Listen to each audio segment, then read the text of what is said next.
Again.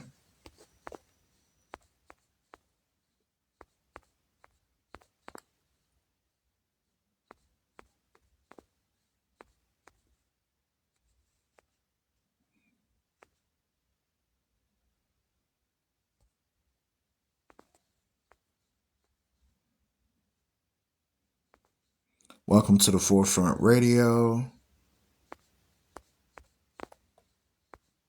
Hope everybody is doing well. Welcome to the Forefront Radio. Please share the room with at least 10 people. We're going to start part 2 of our discussion. Hello, Melissa Myricks. Hope you're doing well. Shalom to you. Hello, Call John. Thank you for joining on. Hello, Hippie 484. Hope you're doing well. Yep, just restarted it just now. Thank you so much for sharing the room with at least 10 people. I appreciate you all. I really, really appreciate everyone that listens to this particular platform. It is available on YouTube, iHeartRadio, Spotify, and many other platforms. I take a moment to do the TikTok lives as a source of information and quick updates, especially for our listeners that are not on Spotify. I have to work now. Thank you for all that you do. All praises to the Most High. Thank you. I appreciate that. All praises to the Most High as well. All right, so we're going to get into part 2 of our discussion. Shalom to you, Z-Walk8. Hope you're doing well. Shalom to you, Ramona. Shalom to you, Mistia. Shalom to you, 124 Kim. Shalom to you, D. Dave Austin. Shalom to you, Yadin. Benjamin, hope you're doing well. Thank y'all for joining on. Please share the room with at least 10 people. I appreciate everyone that joins on our discussions. So part 1, we were discussing the information that recently came on the news in regards to Russia, Iran, and Iraq. I really didn't go in depth as far as scripturally. I just wanted to have just like a brief commentary on that. But there's prophecies related to it. You can read Joel chapter 2 and chapter 3. You can read 2nd Ezra chapter 15. And those could kind of give you the biblical-based background of what's going on with Russia, Iran, Iraq, things of that nature. But part 2 of this discussion goes into Pharmacia. And I realized something while we were going over the information that the TikTok deities and the algorithm decided to age restrict my account. So then I realized while I was talking about it with my wife that there's certain words that you can't say, like schmugs. I realized, I couldn't say schmugs with the letter D. Y'all know what I'm talking about. I couldn't say shrugs with the letter D. So I've been watching your videos, learning this truth, informative and perfect breakdown. All praises to the Most High. I pray the Most High causes his face to shine upon you more and more and assist you in building up wisdom and knowledge in the truth. And what is the truth? John 17:17. Sanctify them through that truth. That word is truth. I'm back. Shalom. Hey, what's going on? Maya Israel. Hope you're doing well.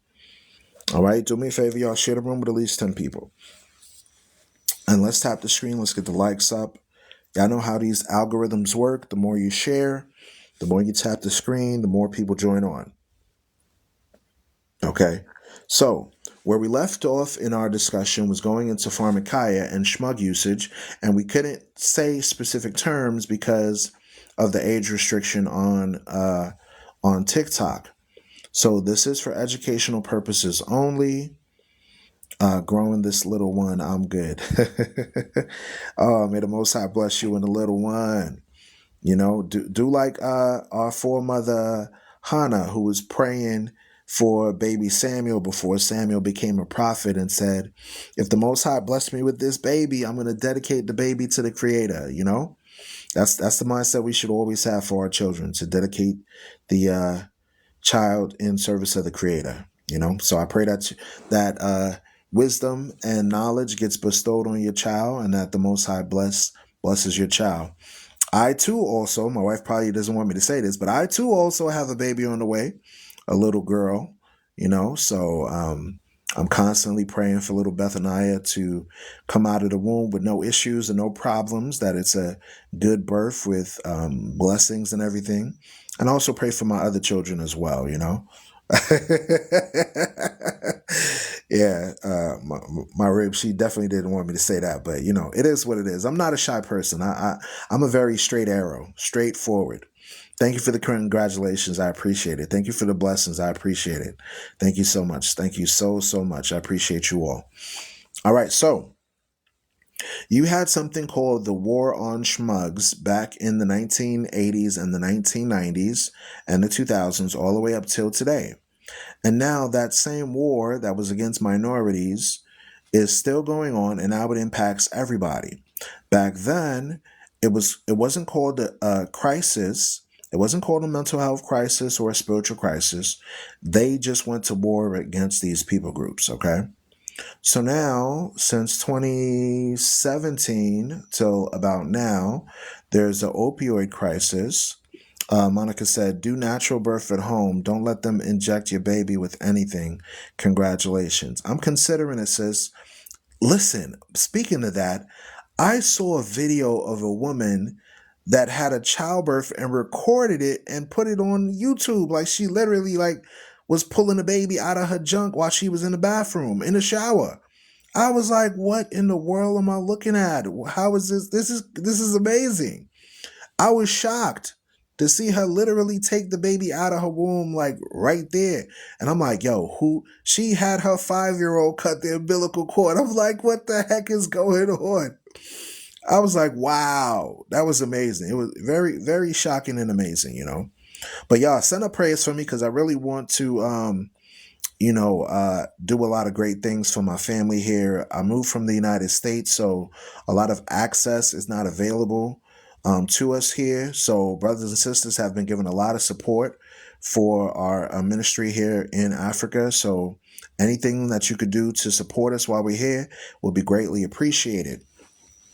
So let me touch briefly on the subject matter of the pharmakeia, and then I'm going to move on to another subject, okay?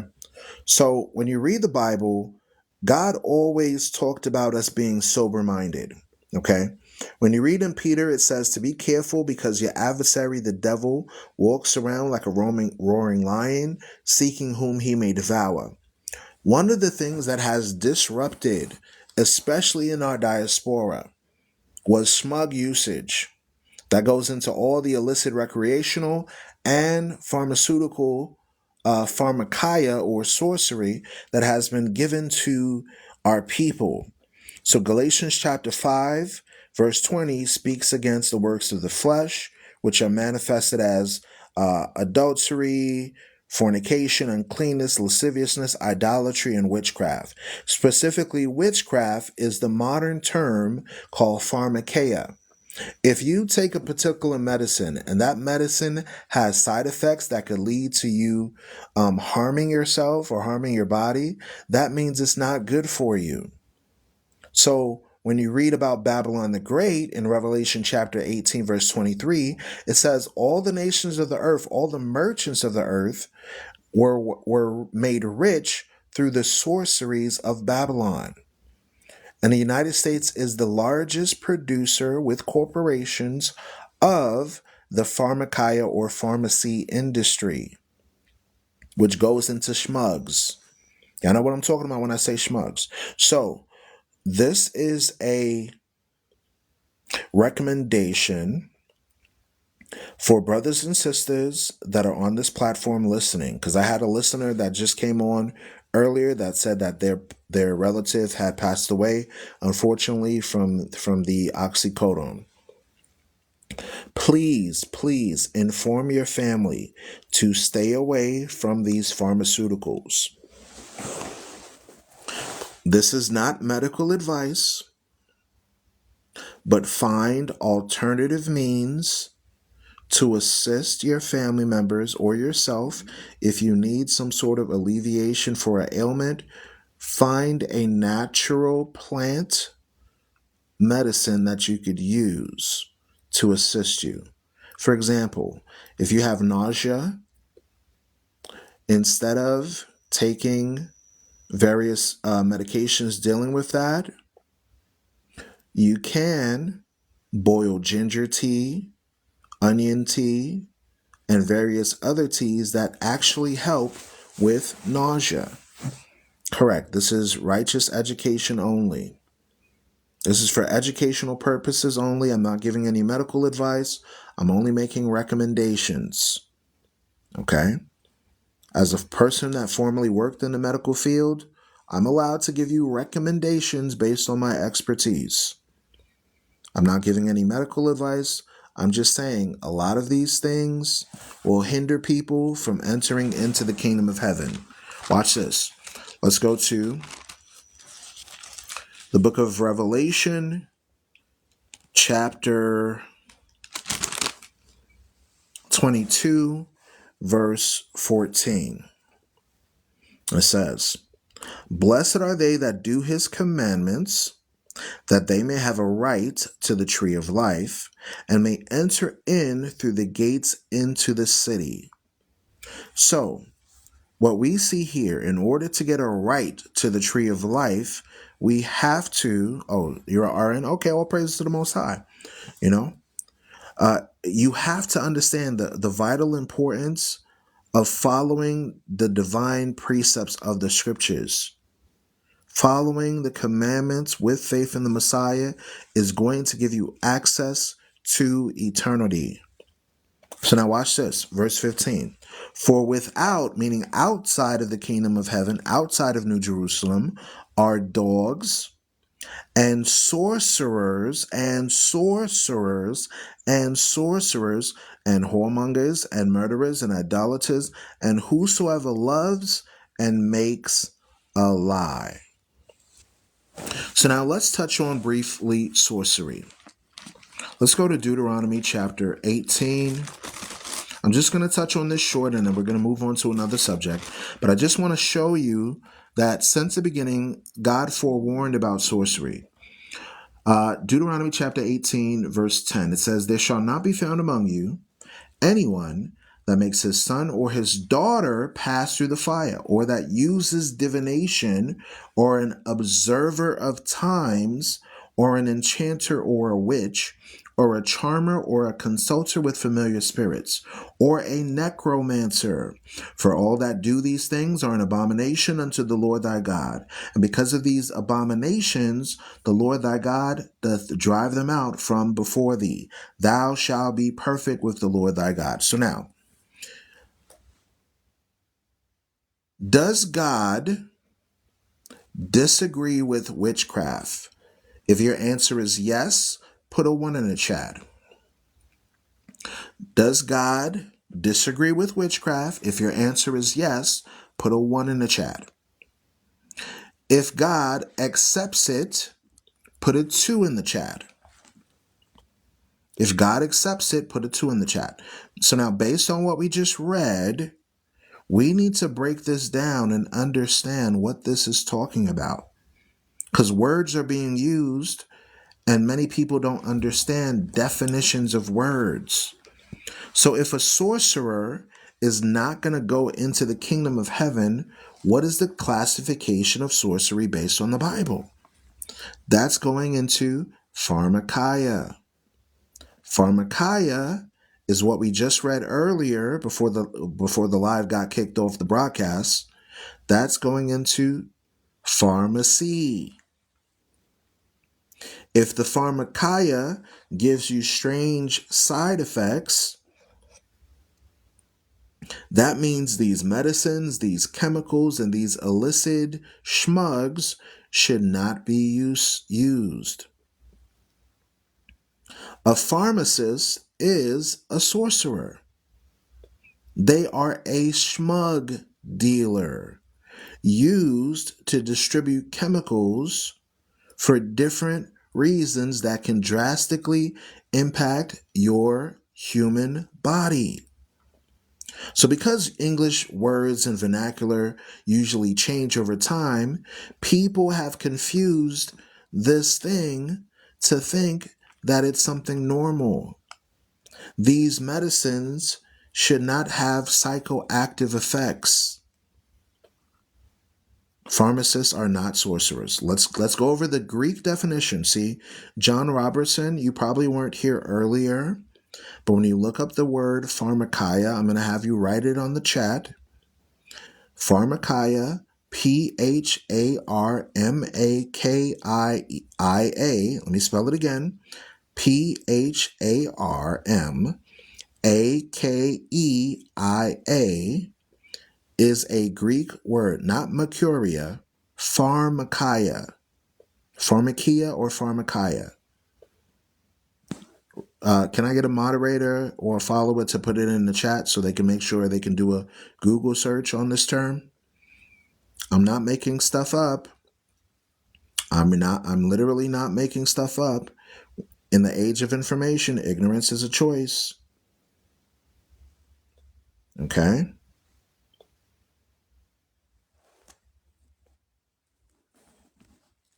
Okay, so thank you so much.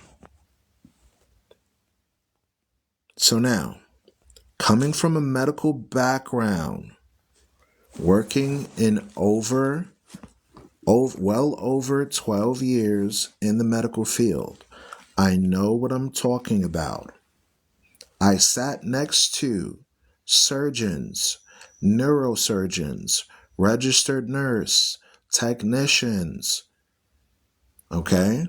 Hand surgeons, knee surgeons, hip surgeons, shoulder surgeons. These are individuals that I sat down with lunch and had discussions with for years. It is even worse that you should be saying this. Okay, John Robertson, I'm going to ask you again. I want you to do a Google search on the word that our own followers wrote down for you, and I need you to just not be a keyboard warrior and just investigate it. Okay? I want you to just investigate it. If you choose to be a smart person, a wise man is going to learn and increase their knowledge. So I'm going to read for you right now the definition of pharmakia. Pharmakia is the Greek word for the practice of the schmuggist. Certain words you can't use on TikTok. Schmuggist. DRU space GGIST, also known as the pharmacist. It comes from the root word pharmakon, which means a plant or herb that can be used for either healing or harmful purpose. You're right. Please continue. Don't pay him no mind. But this is learning for everyone, because when you sit in class and you have that one student that's sitting in the back of the class, just comes up and starts throwing pieces of paper to different people to distract them. The responsibility of the instructor is to make sure all students learn, even those that are not interested in the information. Okay, so it comes from the root word pharmakon, which means a plant or an herb that can be used for either healing or harmful purposes. So now, blurring the line between medicine and poison, in Latin, pharmacia comes from pharmakeia, which means healing or harmful medicine. A healing herb or a poisonous herb. A schmug,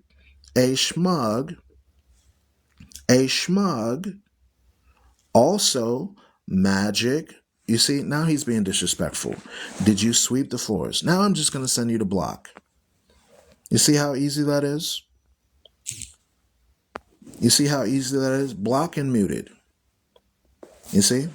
John Robertson, you have now been blocked and muted off my live. I appreciate you so much for joining on, but now you are sent to Blockanda forever. You see, when it comes to individuals, personal attacks and insults don't work on me. I'm not going to get riled up. I'm not going to get angry. I'm not going to get upset.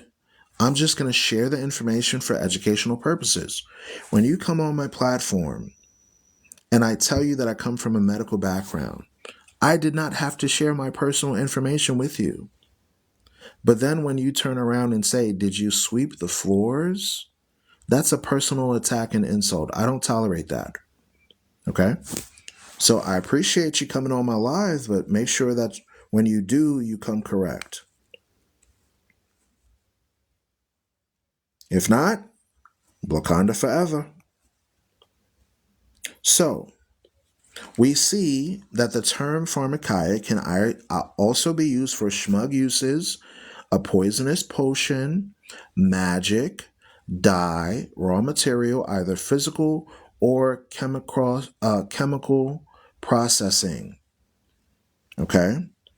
So the origin of the term pharmakia also includes the term sorcery, witchcraft, sorcerer. So now, when you were a kid, you used to watch Harry Potter. You used to watch, you know, uh, Sabrina the Teenage Witch. You used to watch the TV show Bewitched. You watched The Wizard of Oz. They put in your mind that a witch was like some spooky old lady with a crooked nose and a mole on her face and all of that, right?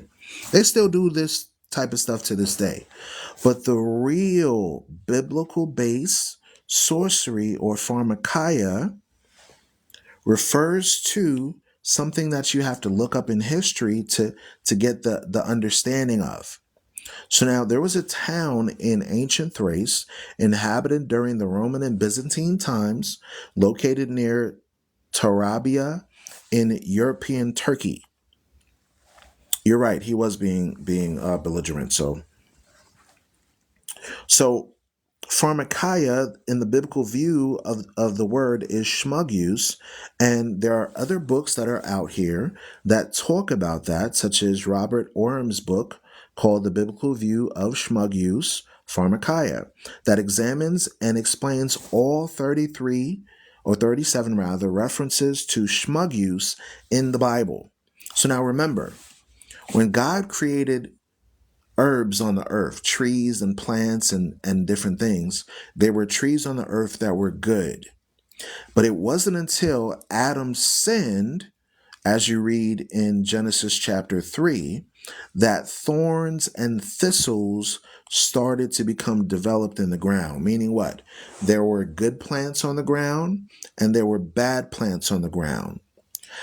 Do not allow anyone to deceive you to think that certain plants and chemicals are good for you when in reality they have harmful side effects. If it's a side effect, that means it's not good.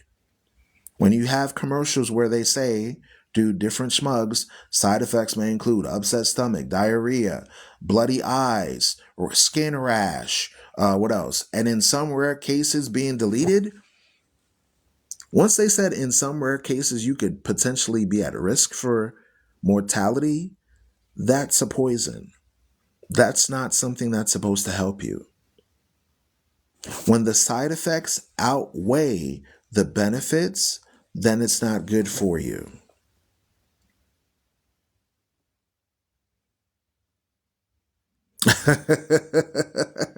Maurice Johnson said an insightful statement. If Western medicine worked, you would not need a refill. Oh my goodness. I love that. Wow. That is an insightful statement. If modern medicine was good for you, you would not. Wow. I got to use that. I got to use that. That was the most. Thank you. That was the most. That was the funniest statement I've heard today. If modern medicine was beneficial, I'm pondering. See, I'm a critical thinker. I'm literally pondering that now. If modern medicine was beneficial, why would you need a refill? Wow. Now that is vastly interesting. That is interesting. So now let's break down what we just read in. Let's come back. You say I'm deep, brother. Let's come back to the shallow water. I'm a very direct person. I like information, but I like the older dodge. Keep it simple, stupid. Make it so easy that a 5-year-old could understand, right? What does the term divination, observer of times, enchanter, or a witch break down to? Let's oh, that's perfect timing. Somebody asked the question, are you a Virgo? So let's break down right now what an observer of times are, okay? Let's make this basic. When you want to see something very far, you have what's called a what? Write it in the chat. If I want to look at the moon, if I want to look at the stars, if I want to look at the sun, I use a specific device called what? It starts with the letter T. It starts with the letter T. Telescope. Ding, ding, ding, ding, ding, ding, ding. Ding, ding, ding, ding, ding. Very good. So tele is like the communication device. Scope is the visual device used, right? So like telegraph, being able to message from far, telephone, being able to call from far, telescope, being able to see from far. Scope deals with visuals. Tele is like a form of a route. So now, next question.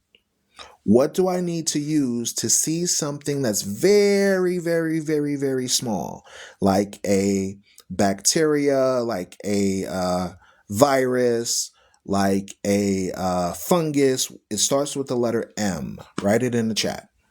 Microscope. Ding, ding, ding, ding, ding, ding, ding, ding, ding, ding, ding. Good. Good answer. Microscope. So a telescope is used to see very far. A microscope is used to see very, very small. So now, next question. What is it called for you to observe time? It starts with the letter H. So we got microscope for seeing very small. Telescope for seeing very far. What is used to see time?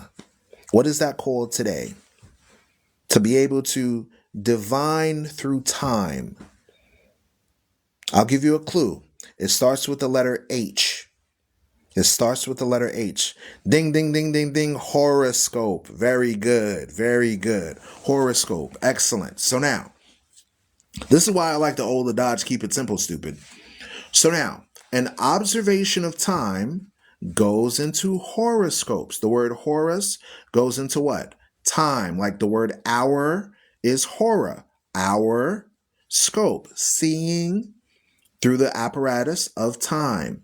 So now, let's read it again. It says, there shall not be found among you anyone that makes his son or daughter to pass through the fire, or that uses divination, or observations of times. What are observations of times called today? Horoscopes, or an enchanter or a witch. So now, God says, verse 12, for all that do these things are an abominations unto the Lord thy God, and because of these abominations, the Lord thy God does drive them out from before thee. So now let's break this down to the smallest decimal. On your birthday, do you celebrate signs? Yes or no? Like, for example, what's your zodiac sign? Are you a Virgo? Are you Sagittarius? Are you a Pisces? Are these associated with birthdays? Yes or no? I really want you to think about it. When somebody asks you, what month and what year were you born? What time period were you born? You have to ask the question, is this associated with birthdays? Yes or no? Okay, let me make it plain. Let me make it real easy. When somebody says, what's your birthday? Tell me what your sign is. That means that's associated with horoscopes. When someone gives you a fortune cookie or tells you your future or divines through a specific zodiac sign, that's dealing with birthdays. So now God said out of the Bible that observations of time, meaning zodiacs, horoscopes, fortune telling, are not through righteous divine principles, but they're from the left side. They're from the dark dimension. They're from forces that we should not touch. Like Pisces, that's another one, right? Somebody asked me, are you Pisces or Aquarius? Are you Virgo? Are you Sagittarius? Are you a Leo? We should not have anything to do with these rituals due to the fact that these rituals God calls an abomination. Now, if the Forefront Radio said it, then you'd be like, hold up, wait a minute. I got to verify this. So now, because I'm the type of person I want you to think. I don't want you to just take in information like you do in the Christian church, where you just sit down and listen to a lesson and everything you listen you forgot. I want you to ask questions like who, how, what, why, where did it come from? You have to ask these questions. Shalom to you. Hope you're doing well. Not to sound ignorant, but why does God tells us to look to the stars for signs? Actually, he does not tell us to look to the stars for signs. I'm going to show you that. Let's go to Deuteronomy chapter 4, verse 19. Deuteronomy chapter 4, verse 19. It says, unless thou lift up thine eyes unto heaven, that's where the stars are, right? Shalom to you, servant of the Most High. Hope you're doing well. Shalom to you, LJ. It says, unless thou lift up thine eyes, this is Deuteronomy chapter 4, verse 19, unless thou lift up thine eyes unto heaven, and when thou seest the sun and the moon and the stars, even all the host of heaven should be driven to worship them and serve them, which the Lord thy God has divided unto all the nations under the whole earth. So, does the God of the Bible agree with it or disagree with it? According to what we're reading here, he disagrees with it. Shalom to you, Nehemiah. I hope you're doing well. So according to what we just read, God does not want us to look at the sun, moon, and stars. He says this was appointed to all the Gentilic nations. But for his people, we as his people, we do not follow after zodiac signs, horoscopes, false prophets, people that have familiar spirits, psychics, tarot card readers, because they access spiritual realms through demonic access and not through the Creator. You understand what I'm saying? They access God not from what the Bible says to do. They access it from deep esoteric sources.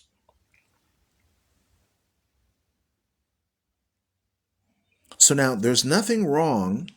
You have to understand the difference between, Rafa, investigating actions of the outer realm as an astronomy, which is just the study of the heavens, versus astrology, which is now associated with worship and divination as it relates to birthdays. Do you see the difference? Because our ancestors had an understanding of navigation. They could use the sun, moon, and stars to navigate going across the seas. But they did not use the sun, moon, and stars as an act of worship like the ancient Egyptians, like the ancient Sumerians, like the Babylonians. Okay? Correct. Like the three wise men. They were able to understand through navigation where to go. That's like using a GPS device to say, I want to go and drive my car from one state to another. There's a difference. Navigating from one place to another is just dealing with geographical location. But now when you investigate tarot card readings, zodiac signs, fortune cookies, witchcraft, those that deal with familiar spirits, this is all going into demonic activity. That's the difference. There was a video that I watched by a guy by the name of Roger Morneau. In this interview, he was a former, how can I put this? He was a former Satanist, former Luciferian. That's the best way I could put it. A former witch. And he said that when people came to their psychics for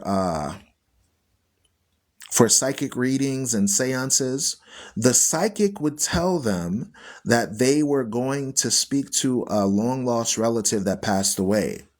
But in reality, the Luciferian himself exposed the fact that people were really talking to demonic entities.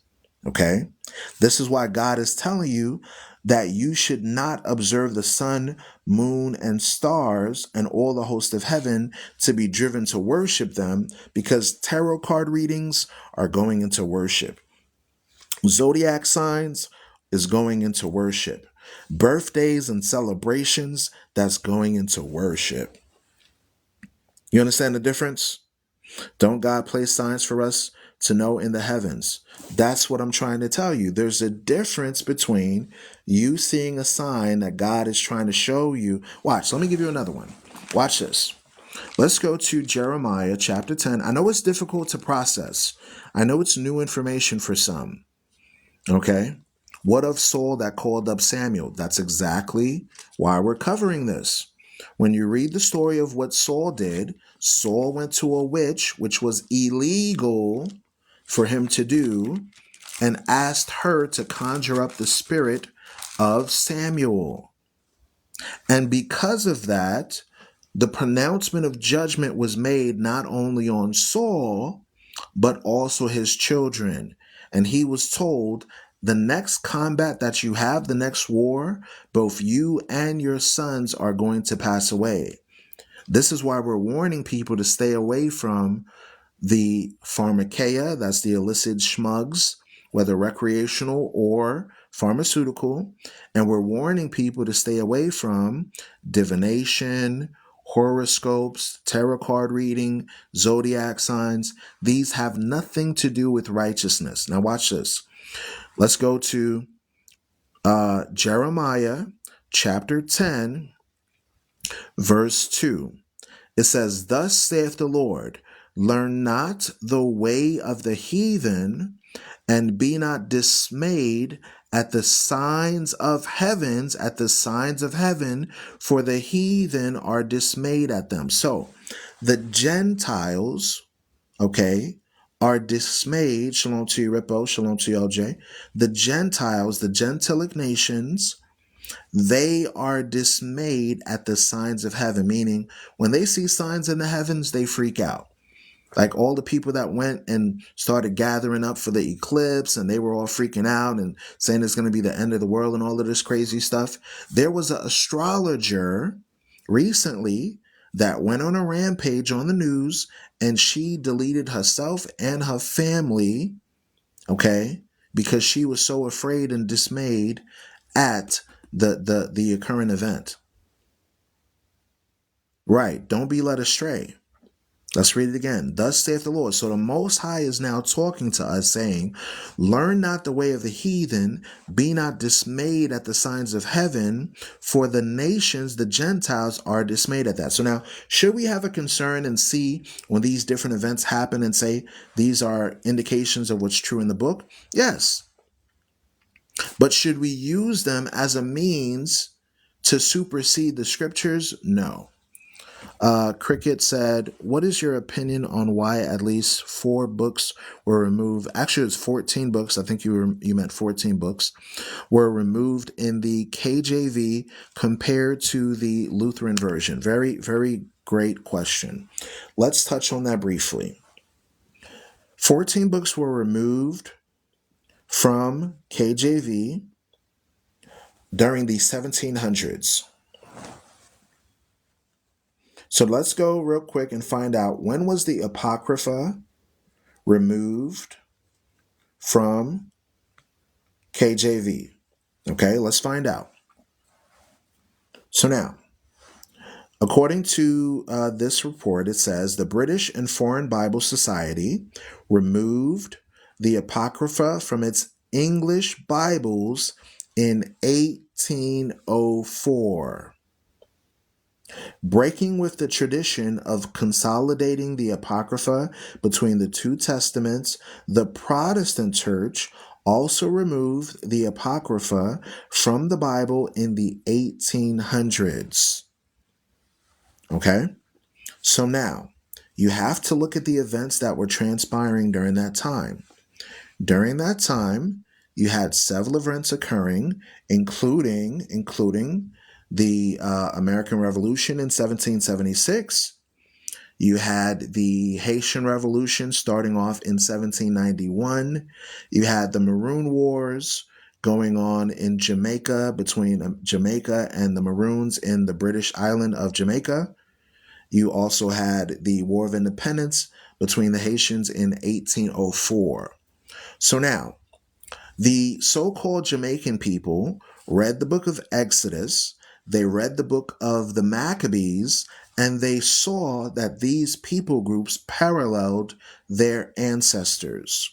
When you read of the lost tribes of Israel, you find a group of people that were enslaved in Egypt, which is in Africa, and you had the transatlantic trade with certain people groups that were enslaved in the Americas. So now the people in Jamaica and in Haiti, they read these religious texts and they used these as a means of a revolutionary spirit to say, no human being should suffer from trafficking. No human being should suffer from forced servitude. And they used it as a tool for insurrection. Reading the Maccabees showed you the correlation between the Greeks coming into power and doing great evils to the Israelites, which parallels to what happened in modern America with the descendants of the Greeks and Romans and how they impacted melanated communities within the diaspora. So the reason why they took this out, they said, no, we don't want these descendants of colonization and enslavement to know who they are. Let's take out these specific books and now let's teach the Bible from our perspective so that way no one else could figure out what happened. I'll give you an example. Okay. This is going to wrap up what we just said on the in regards to the pharmakeia. We're going to close off what we said about pharmakeia now, and now we're going to transition to a new topic. Since our beloved follower Cricket just put a comment in regards to that, let's talk about the Apocrypha, which is the hidden writings of the Bible that were taken out. 14 books out of the original King James Version. Okay, I've seen more than one version of the Apocrypha in Barnes and Nobles. Not as a whole. Okay. I use the King James Version with Apocrypha. That's what I use. There are other people that use other texts, but I just use the King James Version with Apocrypha. There's an Ethiopian Bible. If you want to investigate that, investigate that. There's a 54 book Apocrypha. You know, if you want to investigate that, investigate that. For the purposes of the Forefront Radio, I touch on briefly these other books, but I don't go in depth on studies. Okay. So now I want to show you something in regards to Alexander the Greek, because this will prove a lot of parallels between the Greco-Roman Empire and Western culture. Okay.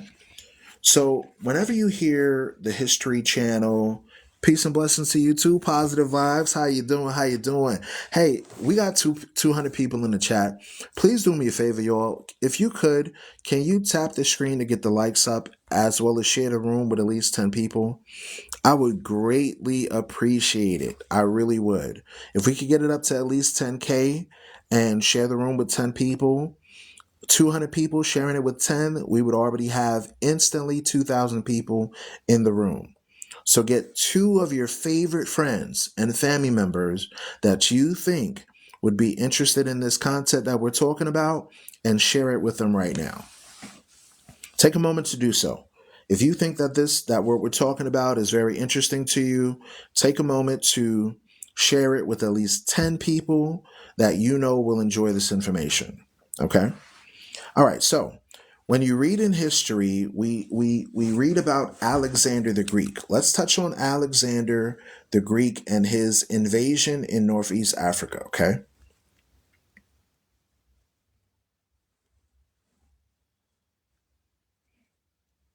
So when you read history, you find out that Alexander the Greek invaded India, He invaded Persia. He invaded Afghanistan. He invaded Egypt. He invaded Greece. He invaded Asia. He invaded Africa. Alexander the Greek is mentioned in the Bible. He is mentioned in the hidden writings known of as the Apocrypha. So now his empire expanded all the way from Thrace, Macedonia, Asia Minor, Turkey, Armenia, parts of Mesopotamia, all the way into Judea, all the way into Egypt, parts of Arabia, parts of Assyria, Media, parts of Persia, as well as Arania, okay, as far east as India, Pakistan, okay, and all those regions in Western Asia. Why is that important? Because when the Greeks came into power, the Western culture said this was the dawn of Western civilization, the dawn of Western art and culture and science and advancements and all of this like mumbo jumbo stuff, right? I call it the heroification of the past. When you look at your ancestors and instead of calling out the facts and said, okay, these are invading rulers. They're conquering, colonizing, and doing bad stuff to people. Instead, they say, oh, it's the dawn of Western civilization and culture and peace and security and love. And no, when you actually read the Bible, you find out something else about Alexander the Greek's empire. So now let's touch on from the Encyclopedia Britannica a little bit of history about Alexander the Greek, and then we're going to touch on the biblical text that touches on what he did when he invaded the Holy Land. Okay? Linwood said, those who read it must appreciate it, spirit and in truth. Y'all read it in a literal sense. Okay? I don't know what your statement means, but okay, we'll just go ahead and read it. Alexander the Great, King of Macedonia, okay, also known as Alexander the Third or Alexander of Macedonia. So now, what was he famous for? Although king of ancient Macedonia for less than 13 years, Alexander the Greek changed the course of history. This is what I call heroification of Western influenced people, right? It says one of the world's greatest military generals, I don't know how great he was, but okay. He created a vast empire that stretched from Macedonia to Egypt and from Greece to parts of India. This allowed for Hellenistic culture to become widespread. So now I want to tell you something interesting. When you read the book of Isaiah, chapter 14, about Lucifer, you find out something very interesting. And I want you to do a search on this when you get an opportunity to investigate this. When you read about Lucifer, it says this, Isaiah chapter 14, we're going to start at verse 12. It says, how art thou fallen from heaven, O Lucifer, son of the morning? How art thou cut down to the ground, which did weaken the nations? For thou hast said, I will ascend into heaven. I will exalt my throne above the stars of God. I will sit upon the mount of the congregation in the sides of the north. I will ascend up to the heights of the clouds. I will be like the Most High. I will be like the Most High. So now I want you to really think about this and let's examine secular history to see how this parallels to the Greco-Roman Empire and their descendants. Watch this. So it says, how art thou fallen from heaven, O Lucifer, son of the morning? So now notice, the word Lucifer is a Greco-Latinized term. It is a Latin word. It comes from the word Luciferus, which means light bearer. So now who has a TV show and what demographic of folks has a TV show on Netflix right now called Lucifer? If you get it, you get it. If you don't, you don't. Okay, I'm not saying that all are associated with Lucifer, but I want to show you that the actions committed fit the description of secular history. Watch this. So now when you look up the Hebrew word for Lucifer, it actually comes from a word called Hellel, Hellel, which actually is the Hebrew term of the Babylonian myth that relates to who is known as Lucifer. So now the Babylonian king is paralleled through the fall of Hellel as the shining one, the day star, the morning star, the star of the god of Venus, excuse me, the star of the Arcana, the shin of Megami and the Tenshi. But when you realize that Hellel, or the shining one, goes into Hellas or Hellenize means Greek. Hellas is the same thing as Hellel. Hellas, Hellas, is the same thing as Greece. Guess what? There's a place called Hellas, or the Hellenes, that means Greek. Also, it can be conscribed to Hellel too, because the Greeks impacted both the Roman government and the Arabic government. That's why you have Grecians in the Arabic Empire that have blonde hair and blue eyes, in both the Ishmaelites as well as under the Greco-Roman descendants. So now notice this. The word Greece is literally the term Hellas. Hellas is the name that we Hellenes use when referring to our country, simply known as Greece or Hellenica. So Hellas equals Greece. Hellas equals Greece. Greece in turn changed into the Greco-Roman Empire, which then morphed into the Roman Empire, which then morphed into the Holy Roman Empire with the Roman Catholic Church, which then morphed into Europe, which then morphed into the branches that broke off of Europe, such as the United States of America, such as Canada, such as Australia, such as South Africa, such as the people groups that scattered over into other areas via colonization. So now let's read Isaiah chapter 14 again, and let's just make a tad bit of notes as it relates to history. Okay? It says, "How art thou fallen from heaven, O Lucifer, son of the morning," which goes into what? Hellas or Greece, right? "Which did weaken the nations," meaning the influence of the Greco-Roman Empire did not help the nations, but through their conflicts, their wars, their invasions, they weakened the nations. Because remember, during the time of the Babylonians, everyone still had their culture. Although Babylon went and invaded different regions, everyone still retained their culture.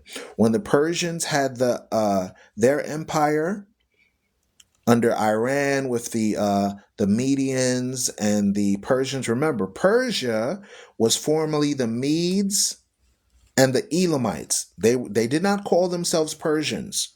It wasn't until the Greeks, shalom to you, Zion's daughter, hope you're doing well.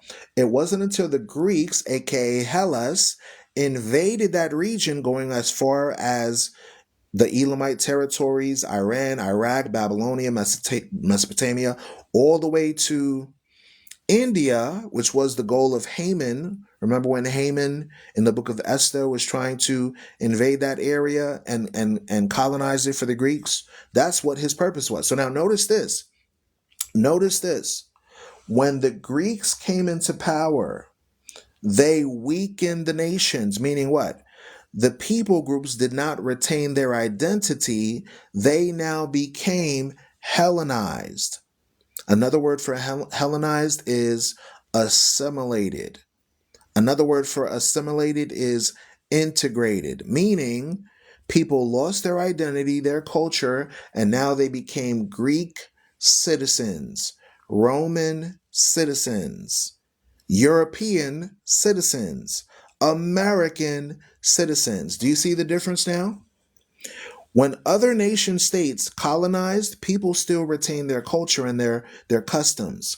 But when the Greeks came into power, when the Romans came into power, they forced everyone else to become Greek citizens. There, in turn, they lost their law, they lost their identity, they lost their cultural practices. That's what happened to the lost tribes of Israel. That's how they became lost, through Hellenization, through assimilate. Let me give it to you in modern terms that we could understand. We call it today, based in the United States, we call it integration. We call it assimilation. We call it a new world order, or Novus Order Seclorum. Look on your dollar bill. Novus Order Seclorum. New secular world. New order secular. Okay? Novus Ordo Seclorum. Right? We call it today spreading democracy. We call it today foreign policy. When the United States went over to Uganda and said, Uganda, we want you to accept certain cultural practices that are in America. Uganda said, no, we don't agree with what you're pushing. Let that stay over there. And America said, we're mad. Socialization of Greco-Roman culture to the point where anything else is deemed unacceptable. That's what the Bible is forewarning about. Correct. The real Christians of the Bible were forced to become part of the globalized satanic state. Correct. Which is why it was called Roman. Remember, this is why it was called Roman Catholicism. Because the Christianity of the Bible started with the Jews. It didn't start with the Romans. But the Romans, when they came into power, they amalgamated or assimilated their religious pagan practices with a Afro-Hebraic culture and called it a quote-unquote religion. The same thing is with the parallels between Islam and Talmudism, mixing in paganism with tenets of the Bible that looks religious, but in reality it's basically what the person just commented: Satanism masked under the illusion of Christianity. Okay, the initiates, the global elites, they openly worshiped Lucifer, while people in the background thought that they were serving Jesus or Mohammed or Krishna or Buddha, or whatever the case may be. So now, let's read Isaiah 14 and let's break down how this relates to today. It says, for thou, this is Isaiah 14 verse 13, it says, for thou hast said in thy heart, I will ascend into heaven, I will exalt my stars, my throne above the stars of God. I will sit also upon the mount of the congregation in the sides of the north. So now let's break this down to today. The descendants of the Greco-Romans, aka modern day America, ascended into the heaven. How did they do that? 1969. They allegedly went into space and they said the eagle has landed on the moon. Is this not the case? Put a 1 in the chat if you heard about the 1969 with the moon landing and all of that stuff. People now on TikTok are saying it's fake. Okay, I'm not going to agree or disagree. All I'm going to say is they proclaim that it happened. Okay, so it says, for thou hast said in thy heart, I will ascend into heaven. So now, secularly speaking, the only nation states that we saw do that today was the United States of America, Russia, and then other nations afterwards, like China, India, and they built what? An international space station, right? So now, in reference to Hellas and what Hellas did, it said, I will ascend above the heights of the clouds. I will be like the Most High. So two things to be worthy of note. In 1903, the United States formulated what we know of as the airplane. Subsequently, after the airplane was invented, you had other forms of technology that progressed into planes, fighter jets, and rockets. These rockets, these planes, now can soar above the heights of the clouds. You see? So people say that the Bible is an outdated book, but how can we read certain predictions and parallel it to today? Does the United States have airplane technology? Yes or no? The answer is yes, they do. So when Lucy said that I will ascend above the heights of the clouds, he had to utilize human beings that agreed. Remember, when Jesus Christ was tempted by the devil, and the devil said, I'm going to give you all the kingdoms of the earth if you bow down and worship me, Jesus Christ resisted it. He said, no, I'm not going to. But guess what? Somebody had to accept it. Okay? Okay, I just saw the image that the sister just sent me. Let me see if I can upload it real quick. Right here. This is from the Washington Post. The eagle has landed. 2 men walk on the moon. Okay? This is the newspaper that they produced showing the evidence that this was real, that they did proclaim in the 1960s, specifically 1969 July. This is when this article came out, that they sent people up there. So this shows you what, folks? The Bible is a true book. Even if you consider and say that the moon landing was fake, I'll say, okay, I'll accept that. But they still created an international space station up there. And the prophecies had to come true. Eventually, they would have the technology to soar above the heights of the clouds. So are airplanes fake? No. You can hop on a plane and fly from New York to California in less than 2 hours. You can fly from Georgia all the way to Ethiopia in 14 hours. So Lucifer transitioned and said, if I can't tempt the Son of God to rule over the world and give me dominion, I'm going to go to somebody else. And somebody took the deal. The global elite, your politicians, your presidents, your mayors, your governors, your world leaders, many of them made a deal with the devil. Let's read it again.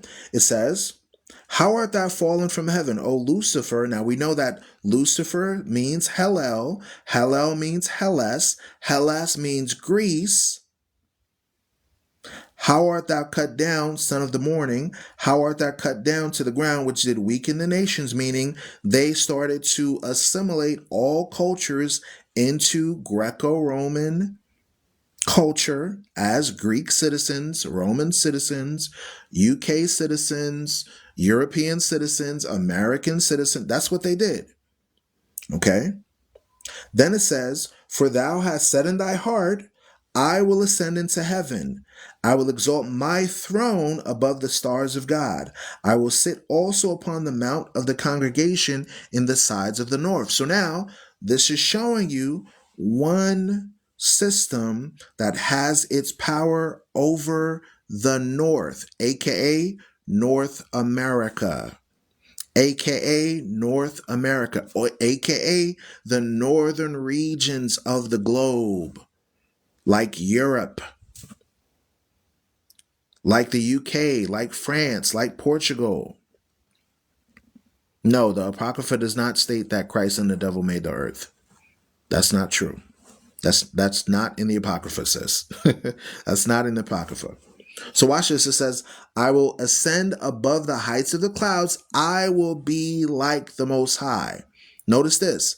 I will be like the Most High. So now, this brings us now to the hidden books of the Bible known as the Apocrypha. Let's read about what happened when the Greeks came into power. This is 1 Maccabees chapter 1. We're going to find out how Hellas, or the Greeks, said, I will be like the Most High, and find out what the Greco-Romans and their descendants did in these last days. And I'm going to show to you why they took these books out of the Bible. Watch this. Verse 1, it says, "And it happened after that Alexander, the son of Philip the Macedonian, who came out of the land of Chittim, had smitten Darius, kings of the Persians and the Medes, that he reigned in his stead the first over Greece." The first over Greece. So now, how did the Greeks come into power? Did they vote for it?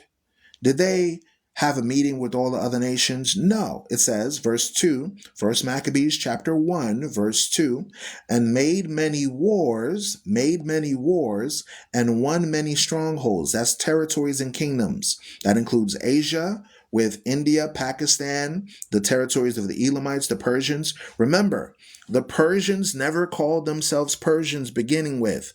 When the Greeks came into power, they renamed that territory Persia based on their Greco-Roman god, Perseus. That was the territory of the Elamites and the Parthians, which they in turn called Persia. The same thing happened with Africa. They renamed it Ethiopia, Libya, Alexandria in Egypt today. This is why Europeans are confused, because they say, oh, the Europeans always had control over Europe. No, that's not true. It wasn't until their ancestors invaded through war that they colonized it and renamed it and said it belonged to them. You see? So how did they acquire Northeast Africa? Through war. How did they acquire Jerusalem? Through war. How did they acquire Egypt? Through war. Morocco? Through war. Spain? Through war. Portugal? Through war. India and all these other areas, they acquired it through war. Put a 1 in the chat if this makes sense so far. Put a 1 in the chat. All we're doing is reading and correlating it with history. I could go to a deeper breakdown and literally type on Google Alexander the Greek invasion of Egypt, Alexander the Greek invasion of India, Alexander the Greek invasion of Pakistan. I could literally do that, but I spare you by saying, look, just investigate it. It's there. It's there. The information is there. Shalom to you, Ron Sned. Do me a favor. We got 100 people in the room, 200 people. Share the room with at least 10 people and tap the screen. Let's get the likes up to at least 15K, please. So now what happened when the Greeks came into power? Let's jump down to verse 9. It says, "And after his deletion, they all put crowns upon themselves. So did their sons after them many years, and evils were multiplied in the earth." Watch this. So when the Greeks came into power, it wasn't love, it wasn't joy, it wasn't peace. It was evils that multiplied in the earth, correlated to astrology. Let's correlate it to astrology. The days of the week are all Greco-Roman and pagan gods. Think about it. Monday dedicated to the moon, Moon Day. Tuesday was Tyr. You call it Tuesday now. Woden or Odin was a Greco-Roman deity that they changed over to the Celts and all of those people groups, and they called it Woden or Odin. Wednesday, right? Thursday, aka Thor's Day. Thor, Phrygia's day is Friday. Okay? So what the Babylonians did, what the Egyptians did was the same thing that the Greeks and the Romans did. The months of the year. Attached with all the zodiacs are names associated with Greco-Roman gods and Greco-Roman ancestry. For example, January, formulated after Janus. That's a Greco-Roman god. February, same thing. March goes into what? Mars. So then they associated these things with the zodiac signs. Libra, Sagittarius, Pisces, Aquarius, all the paganism that was interwrapped in the Greco-Roman culture. This is why God was saying evils were multiplied in the earth. That's why he was saying, look, people went away from worshiping the God of creation to now worshiping Janus on January 1st, right? What you call New Year's Day is a worship of a pagan god, okay? They changed the months, days, changed events, timeline, birth, and deletion of Christ. Yes, they did say that. They said that Christ was born in December 25th, but that's not biblical. Okay? That's not biblical. What else? You have the month of April, that's Aprilis. You have the month of May, that's Maius. You have June and July. Juno, that's a deity. You had July based on Julius Caesar. Correct. December 25th is Saturnalia. You had Julius Caesar that named July. Watch this. I'm going to show you the parallels to the Bible because the Bible predicted these things years before it happened. Let's go to Psalm chapter 49. Let's go to Psalm chapter 49, verse 11. Psalm chapter 49, verse 11. It says, their inward thoughts, meaning the thoughts of Hellas, the thoughts of Lucy, the thoughts of the Greco-Roman Empire, their inward thought is that their houses shall continue forever, and their dwelling places to all generations. They call their lands after their own names. That's why when Alexander the Greek invaded Northeast Africa, he renamed it to what? Alexandria. Heliopolis, based on Helios, which was a Greco-Roman deity. How do we parallel that today? Christopher Columbus has the District of Columbia named after him. Does he not? There's a country called Colombia that's named after Christopher Columbus. Is that not true? George Washington has an entire state after his name. Is that not true? Days of the week named after the Romans, the Greco-Romans. The months of the year. August was named by Augustus Caesar. So they read these things in the Apocrypha and they said, you know what, take these books out of the Bible. We don't want people to make the parallels between what our ancestors did, the Greco-Romans, and modern day times. Because once you read it, then you realize that the Bible is a true book. Let's read it again. First Maccabees chapter 1, verse 9. And after his deletion, they all put crowns upon his heads, meaning after Alexander ruled for 12 years, on the 13th year after he passed away due to syphilis disease, because he was a, how can I put this? He was part of the Rainbow, codename Rainbow community. Okay, he acquired syphilis due to illicit immoral acts. Let me put it like that. Okay, so after he was deleted, after he passed on, they all put crowns upon his heads, meaning 4 generals split from Alexander Empire, and they formed what we know of as today as the Ptolemaic dynasty, the Seleucid dynasty, Lysimachus, and Cassander. Those 4 generals are the ones that formulated the Greco-Roman Empire. So now let's read on and see other things that the Greeks did when they came into power, and why the Protestants, once they read this in the 1800s, they say, take this out and don't let the descendants of the captives read this. Okay, watch this. Let's jump down to verse 41. It says, moreover, King Antiochus or King Antiochus wrote to his whole kingdom that all should be one people. This is going into what? Assimilation, New World Order, aka spreading democracy. And every one should leave his laws, so all the Gentiles or heathen agreed according to the commandment of the king. Meaning what? Everyone started to become Greek citizens, Roman citizens, European citizens, American citizens, Australian citizens. You see? Then it says, yea, many also of the Israelites consented to his religion, showing you that there was not a separation of church and state, that both the pagan practices of the Greco-Romans was both their religion and their politics intertwined. So don't let them deceive you to think that religion and politics is separate, because I have video footage during the presidency of Barack Obama. You had then President Joe Biden, who secretly had meetings with the Vatican, and he flew out and sat down with the church. Okay? And miraculously, in 2020, he now became the new president of the United States. You can't make this stuff up, y'all. You got to pay attention. He was VP under Barack Obama's administration, right? The folks that was there did not like him. He magically went over to the Vatican, and now he became the next president of the United States.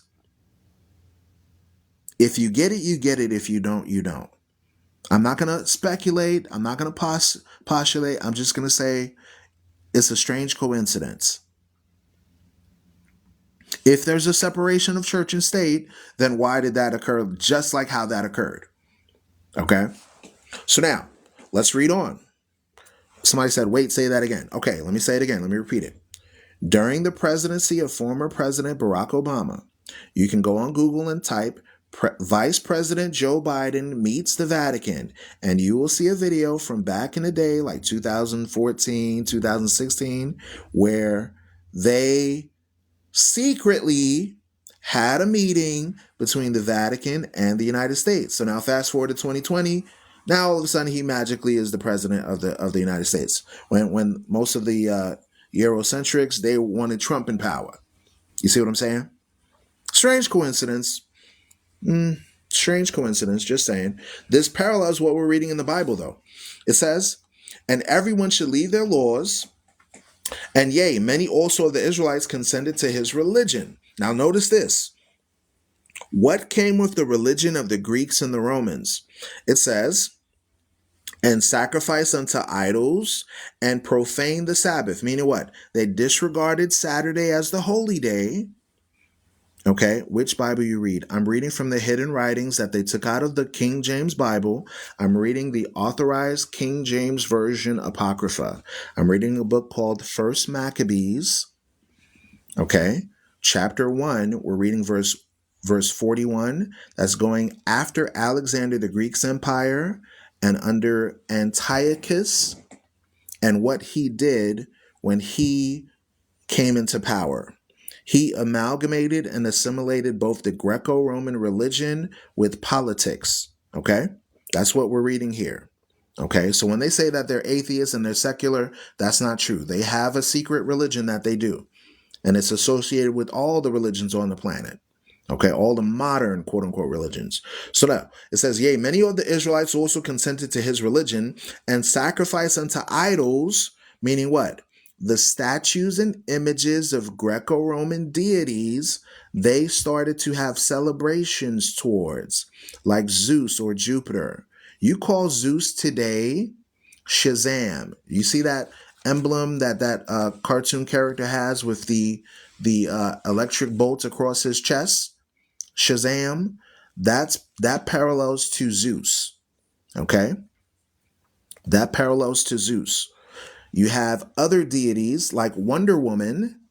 Wonder Woman's name is Diana.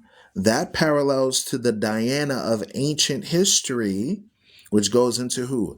Aphrodite, Minerva. You call it, quote unquote, Mother Mary today. That's what you call it today. Mother Mary, Queen of Heaven. Diana, Wonder Woman, Queen of Heaven. Queen of the Amazons. Same parallels. Okay? So now watch this. It says, they sacrificed unto idols and profaned the Sabbath, meaning they no longer cared for the day of worship of Saturday. They now took on Sol Invictus, Day of the Sun, aka Sunday worship. Are you beginning to see the parallels? It says, for the king had sent letters by messengers unto Jerusalem and the cities of Judah that they should follow the strange laws of the land and forbid burnt offerings and sacrifice and drink offerings in the temple, and that they should profane the Sabbaths and festival days. Meaning what? When the Greeks came into power, they said you can no longer celebrate the feast days of the Bible. The Sabbath day was forbidden. The days of Passover was forbidden. The Feast of Dedication was forbidden. Purim was forbidden. The Day of Atonement was forbidden. Instead, you started to accept Saturnalia. That was the week of the Christmas week, the winter solstice. You started celebrating the pagan customs of the Greco-Roman empires. Saturnalia, that's Christmas. Lupercalia, that's Valentine's. Okay? Easter, that's going into the spring solstice. Okay? Our ancestors in biblical times did not do this. Ishtar, that's Easter, correct.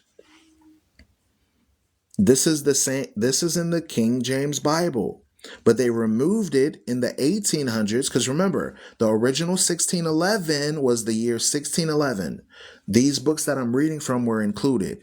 It wasn't until almost 200 plus years later in the 1800s, during the same time period of what's sweetest day? Yeah, you're going into Valentine's Day. That's going into the pagan practices. Our ancestors never celebrated birthdays, horoscopes. We never celebrated Christmas. If you investigate far enough, you'll find out that the birthday celebration and Christmas was not celebrated until 1854, I believe. Okay, 1854 was when the practice was introduced in America. But prior to that, the early believers of the Bible, they never celebrated those traditions. Those are traditions of men, not traditions of the biblical text. Okay, so let's read on. So let's find out more things that happened when the Greeks came into power. It says, and polluted the sanctuary and the holy people, set up altars and groves, that's your Christmas trees, and chapels of idols. So now this parallels to when you walk into an Anglican church, when you walk into a Presbyterian church, when you walk into a Catholic church, you see pictures on the wall, pictures that they put up on the screen whenever they have video footage, and statues, literal statues that they put in that people pray to. You see? So what we're reading in the Bible parallels to what's going on in 2024. The Protestant read that and they said, nope, nope, take it out, take it out. We don't want them to know this. We don't want them to see the parallels of what the Greeks did, introducing Greco-Roman religion into Afro-Hebraic culture. You see? So watch this. It says, and pollute the sanctuary and holy people, and set up altars and groves, that's your Christmas tree, chapels of idols, and sacrifice swine's flesh. This, ladies and gentlemen, is your Christmas and your Easter ham right here. Did Constantine change some of this? No. The only thing that Constantine did was institute in 325 AD through his council Sunday as a day of worship. Okay? That's all he instituted, Sunday as a day of worship. And he officially called Roman Catholicism the religion of Rome. That's all he did. Okay? That's all Constantine did. Okay? So he also did some other egregious stuff, but those were the two main things that he did. Formulate Sunday worship as a day of worship, as well as Sunday worship, and make Roman Catholicism the state religion. Okay? It says, and pollute the sanctuary and sacrifice swine's flesh. This is why, Shalom, Sister Zipporah, I hope you're doing well. Yes, that is correct. Saturday is the Sabbath. You are correct, King Raymond. When you read the Bible, Saturday is the Sabbath, okay? Yes, he was also deleting a lot of Israelites back then. So is Sunday church bad? What we're reading here in the Bible is the formation of Christianity. Modern day Christianity goes against the Bible. Is the original version of the King James. Yes, I'm reading this out of the original King James Version. Okay, this is out of the original 1611 King James Apocrypha. Okay, so it says that they should also leave their children uncircumcised and make their souls abominable. You see, when you enter into modern religion combined with modern politics caused people to become abominable before God. Then it says, with all manner of uncleanness and profanation. When you look up the root word of the term profane, it means secular. The word profane means secular. So what the Greeks were doing is turning people from being holy to God to now being secular or universal or Catholic. or modern Christian, because the modern Christian of today does not follow the Christianity of the Bible. Correct. That's a good precept to go to. Daniel chapter 7, verse 25. They wanted to change times and laws. They wanted to change times and laws. So now, what was the goal and the purpose of the Greeks coming into power? Verse 49, to the end that they might forget the law. That goes into what the brother was just saying in Daniel 7:25, and change all the ordinances. So what did the modern Hellenization or Lucifer do?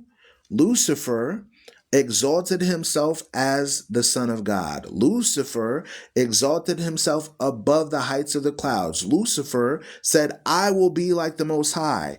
And he utilized the Greco-Roman Empire to do it, causing people to say, don't worship on God's day, which is Sabbath day. Worship on Sunday. Don't worship on, and many of these false prophets will admit, yes, Sunday is not a holy day. Where can I find that version of the Bible? Type KJVA on Google or Apple Play Store, and you could easily find a Bible app where you can get the writings of First Maccabees, Second Maccabees, and all of the Apocrypha. Okay, it's very easy to access these writings now because of the digital age. Okay, back then you had to be a global elite with anywhere from $1,000 to $2,000 to be able to get the access to the Apocrypha. Now it's already on the internet, or you can go to Barnes and Nobles or Amazon and order a book, and it's like $13, $14. It's very easy. KJVA Online is another access tool and a resource for you to be able to access these tools and read it. YouTube also has the Apocrypha on it. Okay, so it's very easy to access these. These books are also in the Geneva Bible, correct. I think the Geneva Bible is missing 1st and 2nd Esdras, but I'm not sure. I have to go back and verify. All right, so it says, to the end, this is 1st Maccabees chapter 1, verse 49, to the end that they might forget the law and change all the ordinances, and whosoever would not do according to the commandment of the king, he said he should be deleted. This parallels now to the Greco-Roman Inquisition. When the Romans came into power and they had their Renaissance, after that, between 1100 and about 1700 AD, okay, so between the 1100s and 700, they were openly mistreating individuals if they decided not to follow the way of the church. Meaning, our ancestors did not vote nor pray in the religious practices that we're doing today. The religious practices that we're doing today was forced on the world. The only way to separate between true religion and false religion is to read the Bible as well as these hidden writings and to learn the truth. Because the Bible says you're going to learn the truth and the truth is going to set you free. Christmas is a burden. Santa Claus is a burden. Easter is a burden. How many millions of dollars have people spent on these traditions that do not have a solid foundation in Christ? Which is why it's important in these last days to understand the truth. All of these religious leaders are liars. I'm sorry, but Joseph Smith is a liar. I'm sorry. Ellen G. White is a liar. Charles Darby is a liar. Okay? Calvin, a liar. Luther, a liar. All of these all came directly out of the Catholic Church, protested the Catholic Church, but still held on to the tenets of the Catholic Church. How can you protest against something and still promote its tenets? You understand? So all the religious ideology that came from the Protestants, they got it from the Greco-Romans. When you ask them, give me a Bible verse that says December 25th, they will argue with you and they'll say, you're a blasphemer, you're a hypocrite, you're this, you're that, you're antichrist, because you're asking them for a Bible verse. That's how crazy and delusional they are. Really, Ellen G? Yes, Ellen G. White was a false prophet. She said that she could see so far into the future and see as far as Jupiter. And she said that there were entities that lived in Jupiter. Okay? When you take your telescopes, you don't see nobody in Jupiter, folks. Yes, Ellen G. White is another example. I'm sorry, but I'll give you an example. In the Seventh-day Adventist Church, they uphold and exalt the seventh-day Sabbath, right? The Bible says, according to the Sabbath, you're not supposed to cook on it. You're not supposed to buy and sell on it. Okay? So in the Seventh-day Adventist Church, they only celebrate Sabbath from 9 a.m. to 12 a.m. After 12 a.m., they're watching football games. After 12 a.m., they're going outside shopping. 12 p.m. After 12 noon, once church is over, everything they talk about in their religion, they throw out the window. That's how they operate. Okay? The Bible also talks about the new moon, and in the kingdom of heaven in New Jerusalem, we're going to celebrate the new moon. But guess what? They don't postulate the new moon. The Bible says you need to keep the holidays of the Bible. When you read in 2 Corinthians chapter 7, verse 5, it says, keep the feast of the Passover. The Seventh-day Adventist Church does not. Modern religion rejects the Bible. They have a form of godliness by denying the power thereof. The same thing I could say for Islam, the same thing I could say for Messianic Judaism, the same thing I could say for Catholicism, the same thing for Baptist, Pentecostal. They take bits and pieces out of the Bible, but they don't apply the full text. Okay? When you read in Ezekiel, it says, the priests have violated my law. They have not separated the holy from the profane. They haven't separated the righteous from the secular. Let's read on. So now let's find out more of the things that the Greeks and the Romans did. All right, somebody pin the precept. Let me read it real quick. Ezekiel chapter 46. Let me see what it says. Ezekiel chapter 46, verse 1. Let me see. Does this relate to what I'm talking about? I hope it does. Ezekiel 46. Let me see. It says, thus saith the Lord God, the gate of the inner court that looks toward the east shall be shut the 6 working days, but on the Sabbath it shall be opened, and in the day of the new moon it shall be opened, showing you that the ancient Israelites celebrated both the new moon and the Sabbath. You see that? But many of these churches don't do it. These early church fathers, allegedly call themselves church fathers, they did not do it. Okay? So now, let's read on. It says, verse 52, it says, this is 1 Maccabees chapter 1, verse 52. It says, in the selfsame manner wrote he to his whole kingdom and appointed overseers over all the people, commanding the cities of Judah to sacrifice city by city. Hold on, wait a minute. In America, during the time of colonization and forced servitude of particular demographic groups, did they have something called overseers? I think they did. Every field that you went through, every plantation, and it was authorized by the government. Wait a minute. So the Greeks had overseers, the Romans had overseers, and America had overseers. Interesting. Verse 52.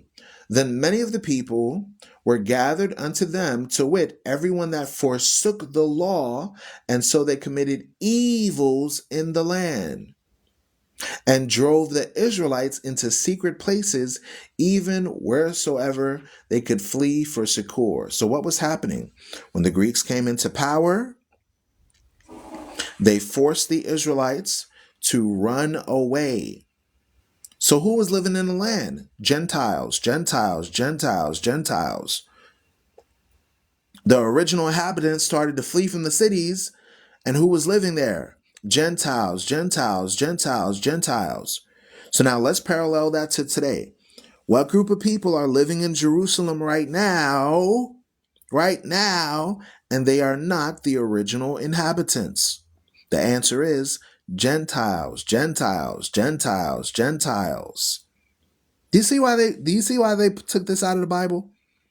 Do you see why we could see the parallels between what we're reading in the text, and modern day history. We call it history, the Bible calls it prophecy. Let's jump down, let's find out more that they were doing. Let's jump down to 1 Maccabees chapter 3. Let's start at verse 1. 1 Maccabees chapter 3. Let's start at verse 41. 1 Maccabees chapter 3. We're going to read verse 41.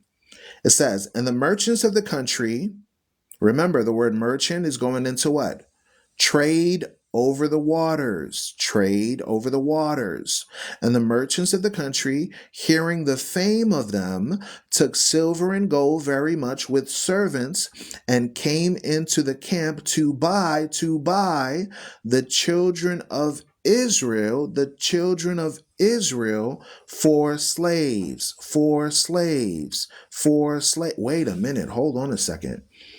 So the reason why they took this out of the Bible is because the Greeks sold the Israelites, the descendants of Israel, as slaves. So now notice this, it says, a power also of Syria and of the land of the Philistines joined themselves unto them, showing you that both the Arabic Philistines, the Nilotic Philistines, and the Arabs, the Ishmaelites, the Syrians, and the Greeks, that's going into three people groups: Europeans, indigenous Africans, and Arabs, sold the children of Israel as slaves. Wait a minute. Let's parallel that to today. In the 1400s, the Roman Catholic Church authorized the enslavement of all quote-unquote pagans that did not want to follow a Eurocentric image, right? They authorized, through papal bulls known as Dum Diversus, Inter Caetera, Romanus Pontifex, the invasion of Western Africa, as well as the invasion of the Americas. So the same thing that happened with the ancient Greeks, which were their ancestors, history repeated itself when the descendants of the Greco-Romans and the Roman Catholic Church authorized the transatlantic slave trade. I'm going to say it again. The Roman Catholic Church in the 1400s, during the Renaissance, authorized the Roman system of forced conversion to Christianity via enslavement, captivity. That's how you became Catholic. That's how you became Christian. That's how you became Lutheran. That's how you became Presbyterian. That's how you became Seventh-day Adventist. That's how you became Church of Jesus Christ of Latter-day Saints. That's how you became Baptist. Not through voting, not through a religious revelation or divine intermediary. It came from forced conversion. If you did not convert, you were emulated. That's what happened.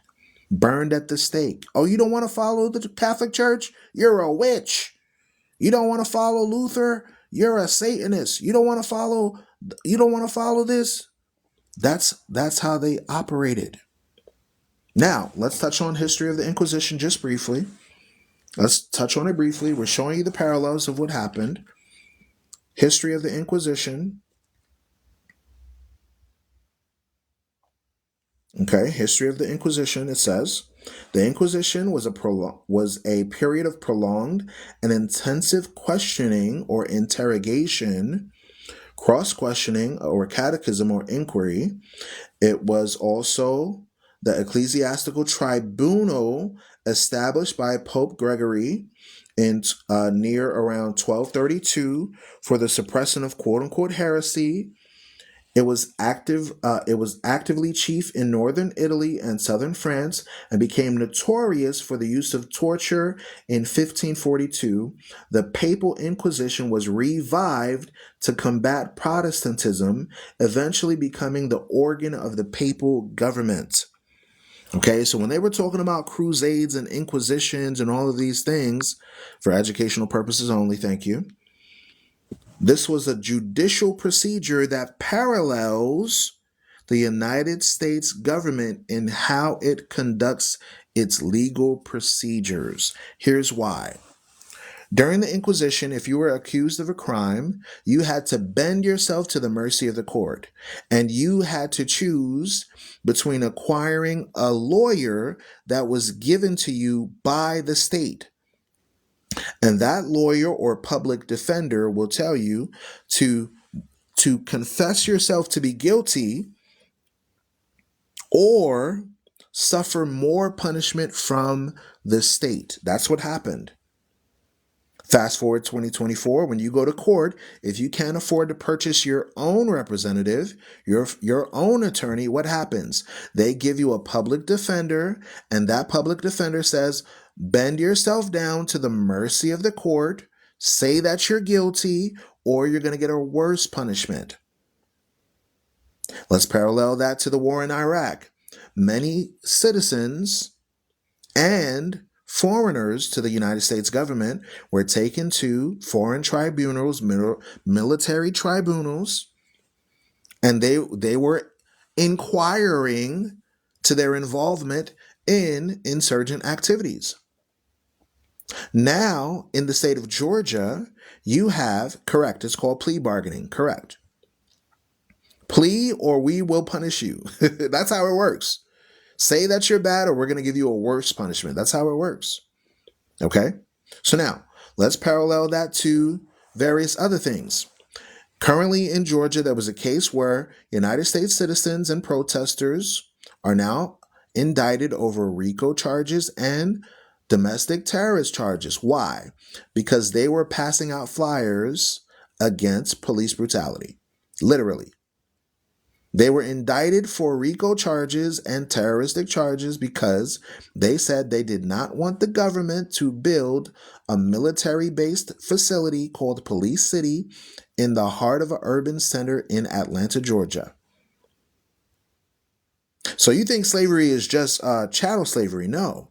They passed the 13th Amendment that says you are free from involuntary servitude except if you're duly convicted of a crime.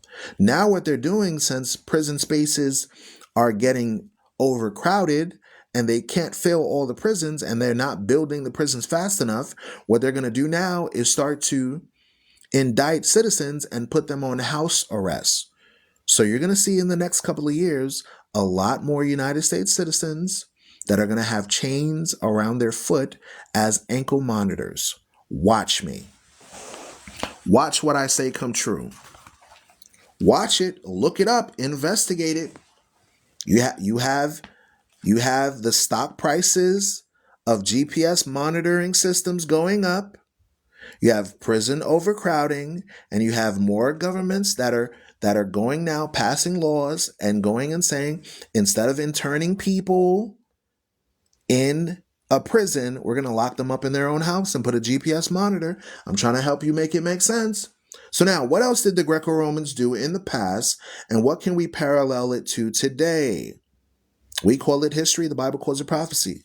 Comment. That's why DeSantis wants to turn Disney World into a prison. Wow. That's new information. I did not know that. Lina said they got to stay closer to be plugged in the machine in their house, and real estate alerts to police departments. Right. Okay. So you see how sensitive this information is, folks? TikTok already started putting the fact checker trademark on the bottom of my live saying, learn more about United States elections. You see that? I'm not even talking about a particular voting or anything like that. I'm apolitical. But notice what's going on. Whenever we discuss stuff, it's being monitored. You think censorship is not real? Why on the bottom of my screen I see something that says learn more about the US elections? Watch this. Let's go to 1 Maccabees chapter 3 verse 48. 1 Maccabees chapter 3 verse 48. And laid open the book of the law, wherein the heathen, aka the Gentiles, aka the Greeks, Watching from Guyana. Wow. South America in the building. Listen, if you don't understand how important it is for us to spread the truth, we are reaching people on an international level. People in China listen to the to the TikTok known as the Forefront Radio. Okay. People in Guyana are listening to the Forefront Radio. People in Africa are listening to the Forefront Radio. People in the UK are listening to the Forefront Radio. I give all glory and honor to our Heavenly Father. We got Belize in the building. We got Canada. We got California. We got Gambia. We got Sweden in the building, baby. Y'all know I love y'all, man. I love you all. All praises to the Creator. This is for educational purposes only. Please do me a favor, folks. We have at least 230 people in the room. If you would, please tap the screen to get the likes up. Let's share the live with at least 10 people. Connecticut in the building, baby. Florida in the building, baby. I love it. Tennessee in the house. All praises to the Creator. All praises. Trinidad and Tobago. Oh my! You know you're not Trinidad and Tobacco, right? You know your ancestors were picking tobacco and called it Trinidad and Tobacco, right? Okay, you are really the Israelites. You are not Trinidad and Tobago. Canada in the building. Seattle, one time for Seattle, one time for Tejas, aka Texas, one time for Arizona. Oh, we got Yonkers in the building. Okay, let me stop. If I go, I'm gonna keep giving shout outs all day. If I keep going, I'm going to give shout out Cameroon in the building, Las Vegas, North Carolina. Wow. North Cackalack. So let's read on. Do I have a YouTube channel? So the Forefront Radio is available on both Spotify, iHeartRadio, Audible, Amazon Podcasts, Google Podcasts. As long as you have a podcast platform, if you type Shalom Chicago, as long as you have a podcast platform, you can go to the Forefront Radio. I am also available on YouTube, but unfortunately, I'm starting to go away from YouTube. I do repost some of these on YouTube. However, YouTube is, how can I put this?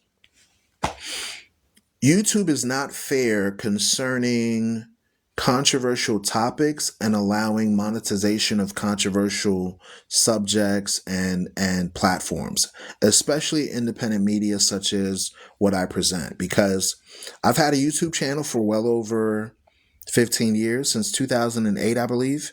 And I have 2,000, nope, how much is it? It was previously 13,000 subscribers.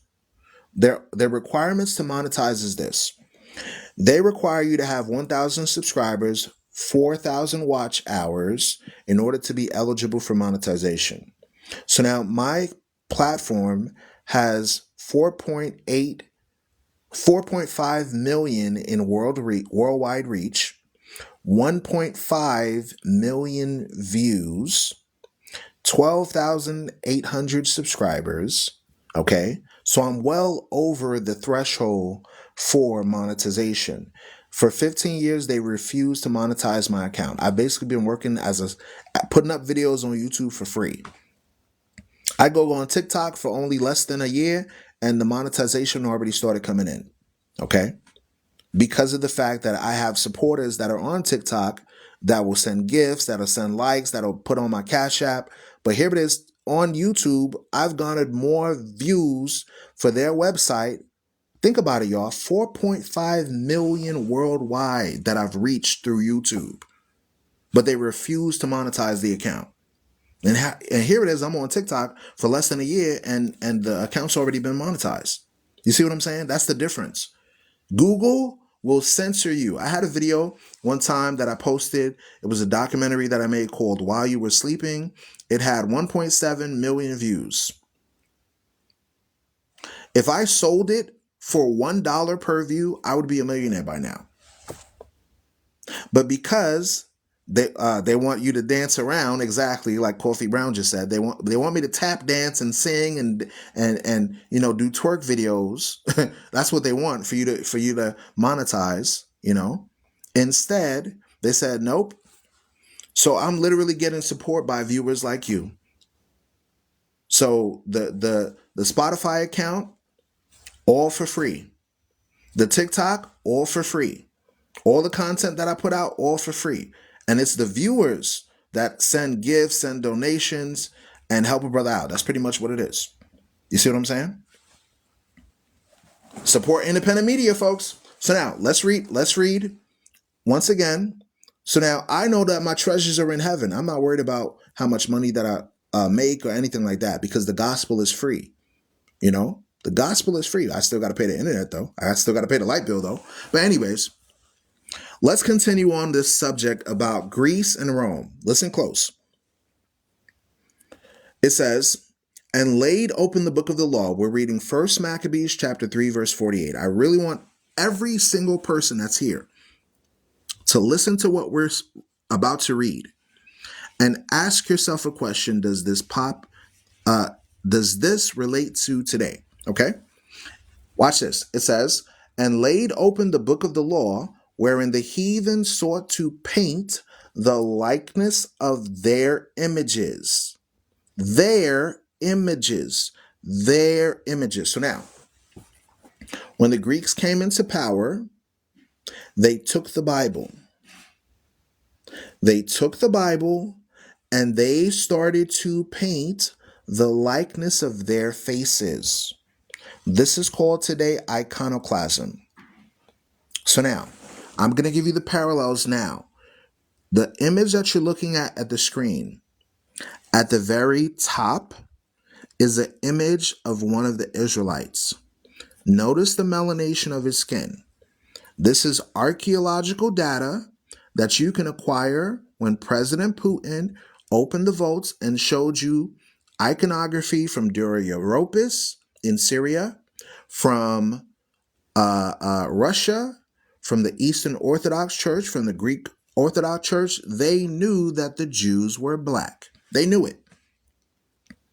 Then you have on the image of the mid-left a picture of all the various iconography that they put up as the image of the Son of God. And they made Jesus Christ, Peter, and Paul look like descendants of the Greeks and the Romans. You see? We've been saying this for years before Putin ever even said this. Putin just basically legitimized everything we've been saying over the last 20, 30 years, pretty much. He basically legitimized it. Could you please spell that word for me? Which word? Okay, so imagine in ancient history, they knew that the people of the Bible were different shades of black and brown. But today they give you the image of the Son of God as a descendant of the... repainting. It's called iconoclasm. It's I-C-O-N, iconoclasm. The word icon means image. The word klasm means destruction. Iconoclasm. That means the destruction of religious art and images. Okay? In modern terms, they call it Eurocentric whitewashing. Okay? That's what they call it today. So let me read the definition. The action of attacking or assertively rejecting cherished beliefs and institutions or established values and practices. Definition number 2, rejection or destruction of religious images as heretical, the doctrines of iconoclasts. So any black image, any melanated image of a Jesus, a Mary, Peter, or Paul as black, they rejected it. And instead, they replaced it with the likeness of their image. So now I'm going to read it again. It says, 1 Maccabees chapter 1, verse 48, and laid open the book of the law, wherein the heathen sought to paint the likeness of their images. So did the Greeks do this? The answer is yes. Did the Romans do this? The answer is yes. Did America do this? The answer is yes. Every movie that you watch, every religious book that you receive, they always give you a picture associated with it. The Bible forewarned that when the Greeks came into power, they would steal the records of the Bible and give you Greco-Roman images. And they said, the Protestants, they read this and they said, hold up, wait a minute. We have the descendants of a particular group in captivity. We don't want them to know what we did and what our ancestors did. Say that this is not canon. Say that it's not part of the Bible. Make up a lie and say that this was not in the original King James Bible when it literally was in the King James Bible in 1611. This is why it's important to know the truth, because the Bible says the truth is going to make you free. So now notice the juxtaposition. You have the Eurocentric image in the mid-left, and according to history, on the mid-right, you're welcome, Millie. I hope this information is rewarding for you. On the mid-right, this is an image of an Israelite. On the mid-right, this is an image of an Israelite on the hieroglyphs in Egypt that were slaves in Egypt. So now, I want you to see how deep this rabbit hole goes. There is a war and conflict going on right now between a people group that are not the original inhabitants. While on the walls of Egypt, the descendants of the people that were held captive, look like they have afros and hair that is not long and stringy. Their particular demographic matches the demographic of people groups scattered all over the world. You see that? This is why they took the Apocrypha out of the Bible. So in the same chapter, listen to this, in the same chapter that it says that the children of Israel were taken by the Greeks and enslaved, is the same chapter that's talking about the Greeks putting their image, their religion, their practices, their sacrificial system to idols, their way of life, their religion, their politics, and Hellenization of the world. This is the evidence that modern Christianity is the system of Antichrist. This is the evidence and the proof based on what we just read that modern religion, modern politics goes against the Bible. If this information wasn't true, why would Protestants remove it from the Bible? I really want you to think about it. Tap the screen and get the likes up. Share the room with at least 10 people. If this information wasn't true, folks, why would they remove it out of the Bible?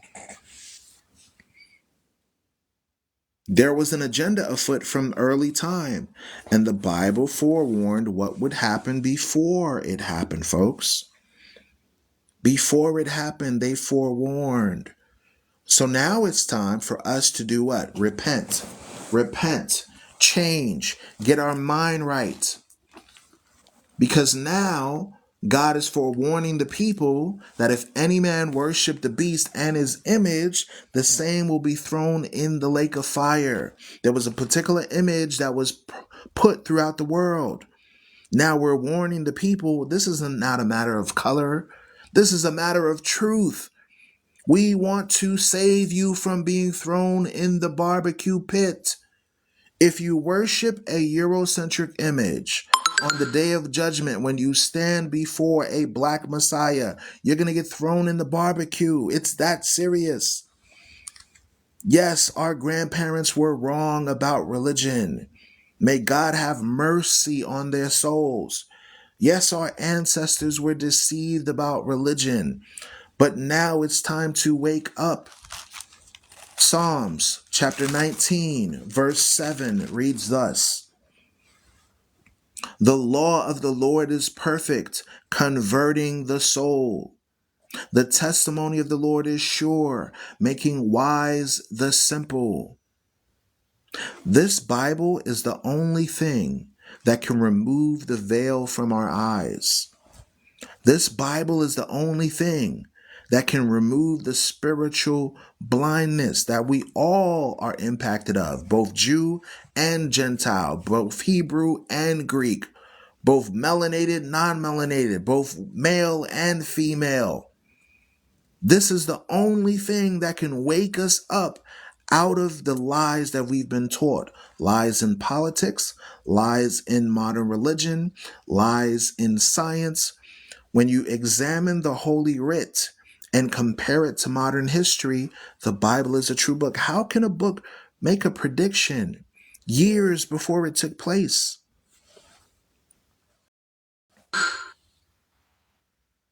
Okay, I want you to consider the question that you're saying, Michael, because was it the book that was wrong, or was it the interpretation and the lies that the religionists taught us about the book was wrong?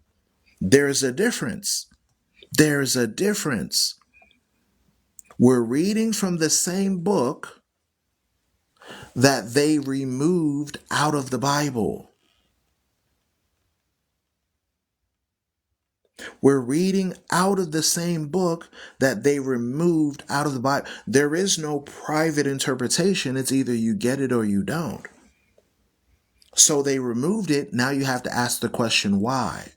Why did they remove the hidden writings of Ezra, 1st and 2nd Ezra? Why did they remove the rest of the writings of Esther? Why did they remove the rest of the writings of Daniel? Because these are all biblical characters. You read about Daniel in the book of Daniel. Daniel has an additional piece of Bible known as Bel and the Dragon and Three Holy Children, going into Hananiah, Mishael, and Azariah, also known as Shadrach, Meshach, and Abednego. It was Abednego, not a bad Negro. I'm just joking. And Susanna. If it wasn't part of the Bible, why did Daniel prophesy about 4 major empires? And he literally mentions Greece. Watch this. Let's go to the book of Daniel.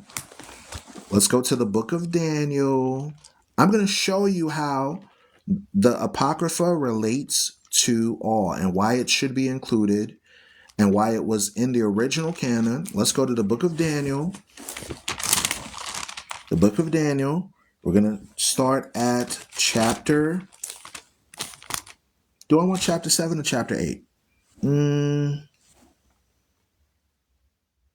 Let's start at chapter 8, verse 21. Listen to this. This is Daniel chapter 8, verse 21. It says, "And the rough goat is the king of Grecia. The rough goat is the king of Grecia. And the great horn that is between his eyes is the first king." The first king. So now, who was the first king over Greece? Alexander the Greek. So we just read Daniel chapter 8, verse 21. Let's read 1 Maccabees chapter 1, verse 1 again. 1 Maccabees chapter 1 says,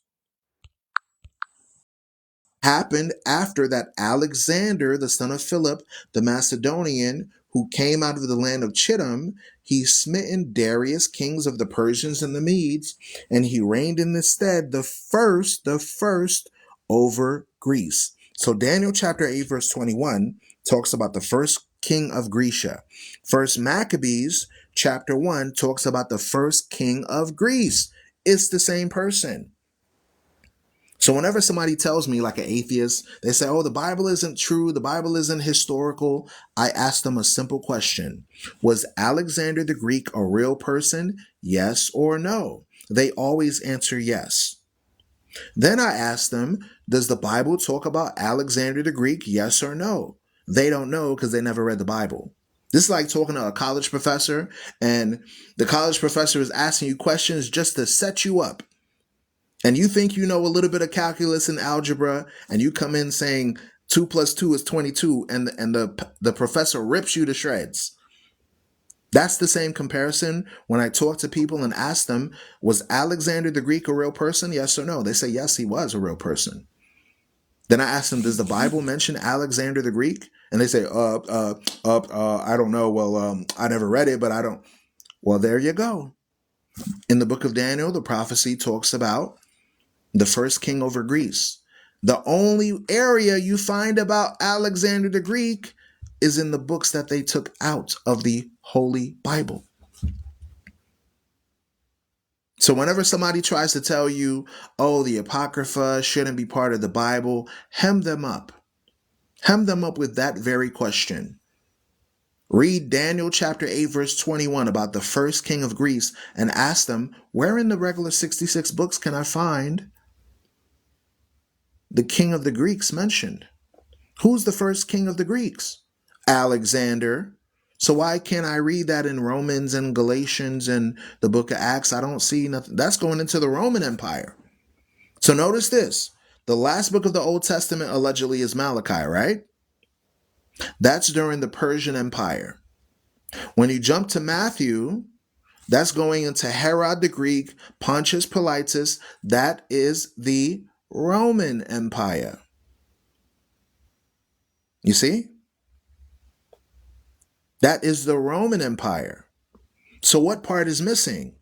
You had Babylon, you had Persia, you had Greece, you had Rome. What part is missing?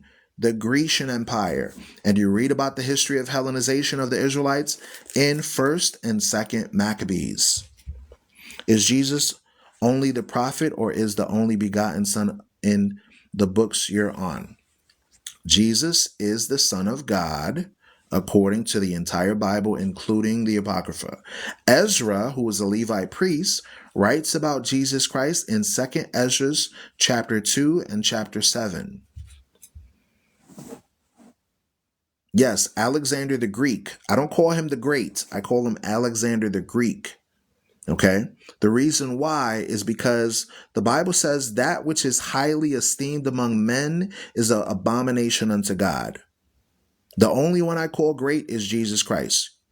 Or some say Yahushua, some say Yeshua, some say Yahushua, some say Yeshaya.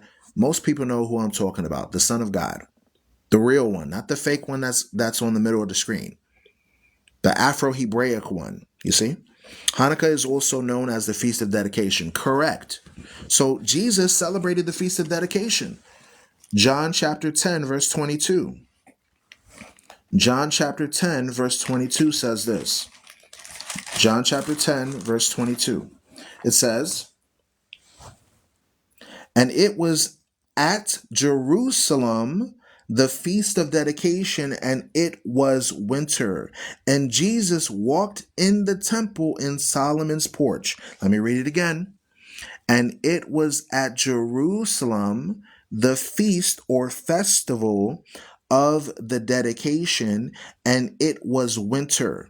And Jesus walked in the temple, meaning he went inside the church, in through Solomon's porch, showing you that even Jesus Christ, even Yahushua, celebrated the festival known as what?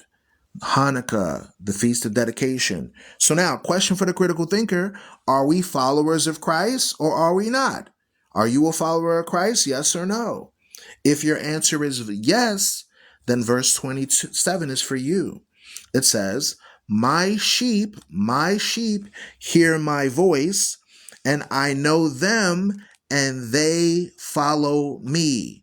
They follow me. They follow me. They follow me. They follow me. They follow me. Whoo! I love it right there. I love it right there. I love it right there. So if we follow Christ, we should be celebrating the Feast of Dedication during the winter and not Christmas. If we follow the Son of God, we should be following Passover and not the Feast of Ishtar, aka Easter. If we hear his voice through the Bible, we should follow all the laws of the Creator, because Christ was obedient unto being deleted. They assassinated an innocent man for being obedient to God. Will you follow him? They got rid of an innocent man that did no crime because he just wanted to do what the Bible says. Will you follow him no matter what?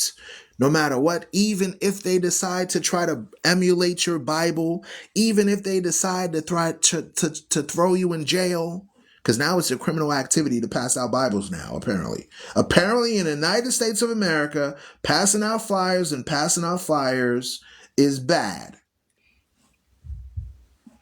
How do you celebrate the Feast of Dedication? The Feast of Dedication is similar to the Feast of Tabernacles. It's a 7 to 8 day festival that you celebrate by dedicating yourself to the Creator. Many people have a congregation where they fellowship. Many people, Cricket said, what? What's the Feast of Dedication? Yeah, we're going into that. You read about the Feast of Dedication. The only area where it is written,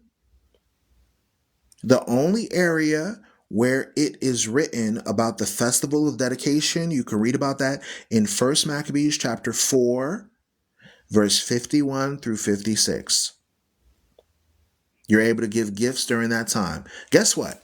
Instead of having one day off for Christmas, we got a whole week to celebrate, y'all. We got a whole week. I listen to music, I pray, I talk to God, I hang out with my family. Sometimes I have classes.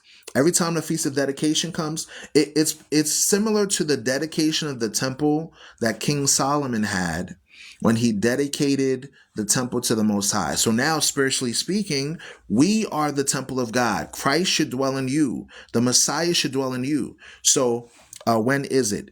The Feast of Dedication is on the 25th of Kaslu.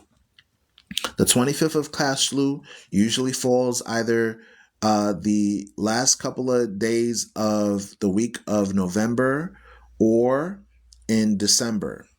Okay, that's when the Feast of Dedication is. Okay, also known as Hanukkah. Okay, well, we passed it, but we'll go over it as well. It's also a celebration, correct, of our ancestors fighting against assimilation. This was the origin story of the American Revolution, the French Revolution. Every religious revolution was the citizens fighting against government oppression. Okay? I'm not saying we shouldn't have more feasts and festivals. Don't get me wrong, LOL. No worries. I think we should put away the festivals that we were taught in America, like the traditions of men, and now take the traditions of the Bible. That's what I believe. I believe we should follow the Bible wholeheartedly, not as a religion, but as a way of life. As a way of life, a way to live. You understand? The Bible for me is my culture. And guess what? Jesus Christ is king, but Jesus Christ is not a European. Jesus Christ is not a European. Jesus Christ is a black man according to the Bible. And I don't care if you're black, white, purple, green, blue. It is what it is. This is not about color. This is about biblical-based integrity, biblical-based honesty, biblical-based transparency. So as for me and my house, my Jesus Christ, according to the Bible and according to history, he's black. So either accept it or good luck on Judgment Day. Good luck. Because the Bible says if you worship a particular image that doesn't line up with the Bible, somebody's going to get thrown in the lake of fire for idolatry. As simple as that. It's really that simple. Remove the Greco-Roman delusionalism that you accepted during religion and just accept the truth. I have Chinese people that listen to the Forefront Radio. I have European people that listen to the Forefront Radio. I have people from Africa, Asia, Europe, as well as the United States. And they all agree. They say, you know what? I'm not here for religion. I'm here to repent, get my life right with the Creator, and do what the Bible says in these last days. Okay? And here's the funny thing about it. You have TikTok preachers that are on here that are backtracking. First, they would argue with me and other presenters and say, no, we disagree with your information. We disagree with your content. Jesus is European. It doesn't matter what color he is and all of that stuff, right? Now I'm seeing these same TikTokers after President Putin now said that Jesus Christ is black and gave the evidence, archaeological evidence. Now they're backtracking. Now they're saying, hold on, wait a minute. These Israelites are correct. Hold on, wait a minute. The information they're presenting is actually true. Wait a minute. Now they're backtracking and saying statements like, well, the Moses, he had his hand that was previously turned to a miracle where he turned from being leprous as snow to being black like his regular skin. You see? So now that same TikToker that wanted to block me off his live just because I made a comment and I said, hey, is Jesus a European or is Jesus a black person like the Bible says? 7 months ago, he blocked me off of his live. Now, 4 days ago, I saw him on TikTok saying Jesus is black. You can't make this stuff up. I think he's in between. Book, chapter, verse. Jesus is my king. You think he's in between? Book, chapter, verse. If you want to embarrass yourself, come on up. Let me send you an invite. How much? You don't got enough followers. The person that says Jesus is my king, I think he's in between. Book, chapter, verse. Yes, once you get 2,000 or 200 followers, then you can join up on a live. I need you to write me book, chapter, verse. You said he's in between. Give me book, chapter, verse. Hold on. So since the Bible says he's a king, you automatically think that relates to Africa. Wonder Women. Don't block anybody. Don't block anybody. Moderators, please don't block anybody right now. This is a learning lesson. I'm going to ask the people that made a comment. I'm going to ask Wonder Woman and I'm going to ask Jesus is my king, the two commenters. Did you read through the Bible in its entirety? Yes or no? Have you read the entire Bible before you make a statement? Have you read through my entire Bible? Yes or no? Okay, I'm glad you're honest. Okay, yes, decades ago, and I was a school teacher. Okay, good, very good. So now I'm going to read a Bible verse to everybody that's on here. We have 200 plus people in the chat. I'm going to read 2 Bible verses, and then I'm going to ask yes or no questions. Is that fair? I didn't read your Bible. I read the Christian Bible. Well, the King James Version Bible is the Christian Bible. I'm going to read your Christian Bible right now, and I'm going to ask a yes or no question. Is that fair? Okay. So let's read Jeremiah chapter 14, verse 2. It says, Judah, we're reading about the tribe of Judah. Judah mourneth, and the gates thereof languish. They are black, they are black, they are black unto the ground, and the cry of Jerusalem is gone up. So for the 200 plus people that are on this chat, here's a yes or no question. Does this Bible verse describe the tribe of Judah and say they are black? Yes or no? Yes or no? Yes or no? Okay, Jesus my king said yes. Jesus my king said yes. Lioness said yes. Logan Stride, one says no, it doesn't. Okay, let's read another one. I'm going to help you. Let's go to Lamentations. Now you're not going to be able to get around this one now. Lamentations chapter 5. Lamentations chapter 5, verse 10. I'm going to read the Bible verses they refuse to read during Sunday school. Lamentations chapter 5, verse 10. It says, our skin was black. Our skin was black like an oven because of the terrible famine. Does this Bible verse say our skin was black? Put a 1 in the chat for yes. Put a 2 in the chat for I don't know. Put a 1 in the chat for yes. Put a 2 in the chat for I don't understand English. Put a 1 in the chat for yes. Put a 2 in the chat for I'm an idiot. Let's read it again.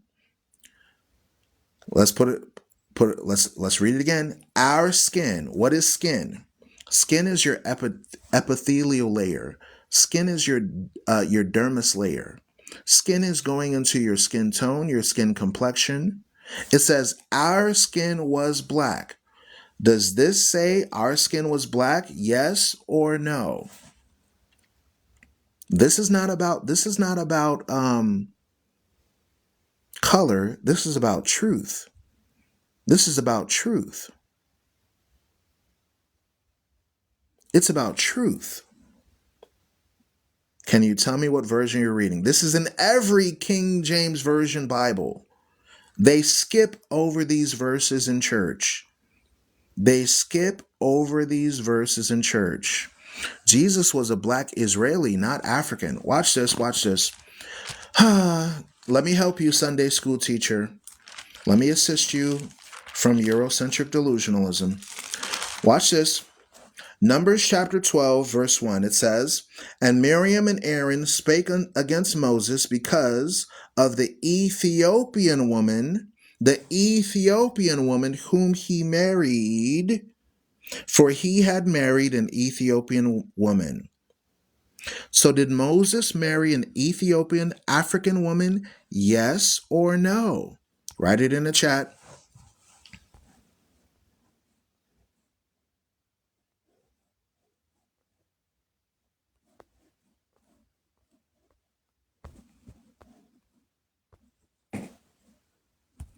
This whole area right here, Libya, Egypt, Sudan, these areas had Shemitic bloodlines. Those areas of Shemitic bloodlines fled from this region during Greco-Roman Empire and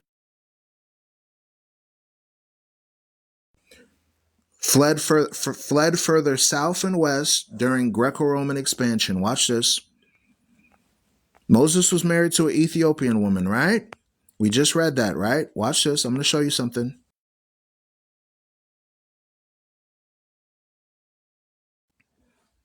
I'm going to show you something that they never taught you in church. Here's right here that are marked in green. That was all called Ethiopia. Do you see it on the middle of the screen? Ethiopia, Ethiopia. Moses married an African woman. So now I'm going to use Western logic. Western logic dictates if you got one drop of Negro blood, that means you're Negro. So his first wife gave him kids. Zipporah gave him kids, including Gershom and Eleazar, out of the tribe of Levi. The tribe of Levi is cousins to the tribe of Judah. So the tribe of Levi, somebody said Moses wasn't black. You see, now I got to prove people wrong again. This supersedes race. This is truthful information. This is historical integrity. This is biblical-based integrity. Watch this. I'm going to show you a miracle about Moses. Since you say that Moses wasn't black, I'm just going to read a Bible verse and you tell me what it says.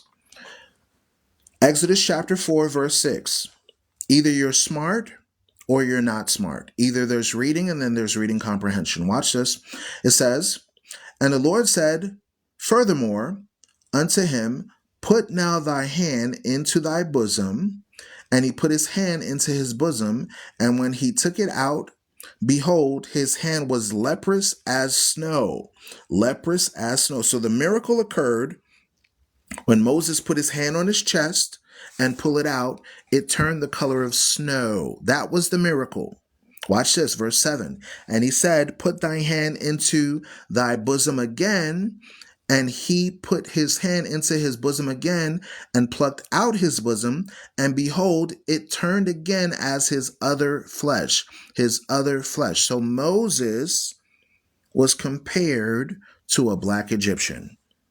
Moses was compared to a black Egyptian. The miracle was his hand turned leprous as snow. So if Moses looked like, let's say, Joe Biden, how could the miracle happen that his hand turned leprous as snow? That is no miracle. The Shroud of Turin is BS.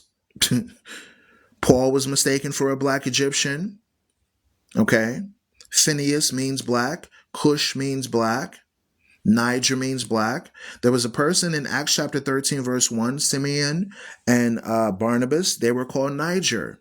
There's a place in Africa called Nigeria. Okay. Watch this. Exodus chapter 2, verse 19. All I can do is read the Bible for you. Exodus chapter 2, verse 19. "And they said, an Egyptian delivered us out of the hand of the shepherds, and also drew water enough for us and watered our flocks. And he said unto his daughters, where is he? Verse 21. And Moses, who is this talking about? And Moses was content to dwell with them. This is why it's important to read the Bible. Moses was compared to a black Egyptian. Moses would look more like this. Moses would look more like this image than this image. You see? Moses was compared to a black Egyptian. Therefore, Moses would look more like this. This would be more of a physical description of what Moses would look like in Egypt, which is in Africa, getting a bunch of people to leave out of slavery in Africa. There's no history at all in ancient Egypt with people with this particular demographic. Somebody said chat GPT picture. Oh, you want archaeological data? Okay. All right. Guerrero wants archaeological data instead.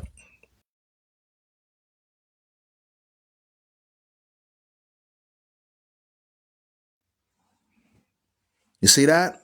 I'm not new to this. I'm true to this. I'm not new to this. I'm true to this. This is Russian iconography where European people have of Jesus, of Mother Mary, of Paul, of Peter, of King David as melanated people. I'm not making this up, folks.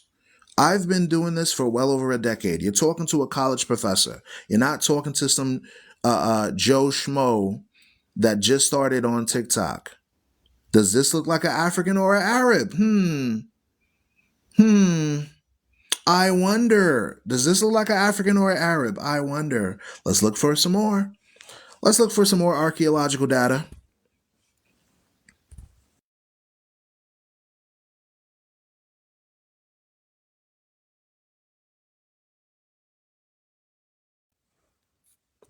Shazam! Shazam! Wait a minute. The saints of God, the saints of Jesus, the holy apostles. Get a Greek out of that. Get a Roman out of that. Get a European out of that. You can't, y'all. You can't. This is images and iconography as early as 300 years after Christ, 300 AD, before the Renaissance, with Leonardo da Vinci, Michelangelo. You see, most people, when you read information, they have two decisions to make. Either investigate the information with an open mind, realize that we all have been lied to in regards to religion, but sometimes most people are going to suffer from cognitive dissonance. They're going to hear the information and they're going to reject the information. They're going to say, nope, I don't want to hear it. I don't care. I don't care. They're going to use a Jedi mind trick and they're going to say, it just doesn't matter. It just doesn't matter. It just doesn't matter. But I read out of the Bible. Let's read it again. Exodus chapter 2, verse 19. And they said, an Egyptian delivered us out of the hand of the shepherds. Verse 21. And Moses was content to dwell with the man, and he gave Moses Zipporah, his daughter, and she bare him a son, and called his name Gershom, for he said, I have been a stranger in a strange land. So Moses married a Cushitic woman named Zipporah. Zipporah had a son named Gershom. So the descendants of Moses, who gave us the first 5 books of the Bible, his son Gershom was a black man. And using Western logic, if you got 1 drop of Negro blood, that means you're a Negro. That's what they say. I'm just using their own logic. Okay? Numbers chapter 12 says that Moses married an Ethiopian woman. So Zipporah, the Midianite Ethiopian, he was neither black or white. Okay, I'm just going to ask moderators to just start blocking people. Moderators, anybody that disagrees with the content that's on here, tell them to go create their own live, and you can go ahead and send them to Blackana forever. I can give you archaeological data, you'll reject it. I can read scripture, you reject it. At this point now, moderators are just going to mute you and block you. That's it. I have no time to argue with people. If you're mad because I'm reading the Bible, that means you don't hate me, you hate God. I did not write the Bible. All I could do is read it to you and tell you what it says. If it didn't matter, why are people getting so mad? To the point where I have to block them. If it didn't matter, why are they so mad when a fictional character like the Little Mermaid was depicted as a little R&B black singer? If it didn't matter and we lived in a post-racial society, why does it matter that you're so upset that I'm reading out of the Bible and there's even people of European descent that agree with me? There's people that are on here that are of European descent that are mad that I'm reading the Bible. That shows that they're atheists. There's people of Chinese descent that are on here that agree with me. No, I'm not purposefully blocking them because I have an agenda.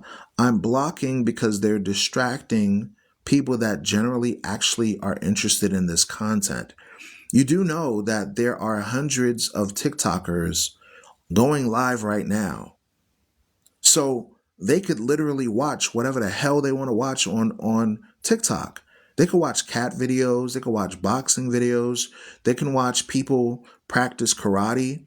But instead, they come into this live to distract people from the truth. That's why now the moderators are just muting them. You see what I'm saying? Okay. All right. There we go. Amen. European descent here. So this is not anything that is against anyone. We're just here for transparency. We all have been lied to. We all have been lied to. So some of them are sent to be a distraction. That could possibly be the case. That could possibly be the case. So my responsibility as an instructor is to give you the historical data that they haven't given you. For example, there's books such as, here's the book references that you could look up. There's a book called From Babylon to Timbuktu by Rudolph R. Windsor.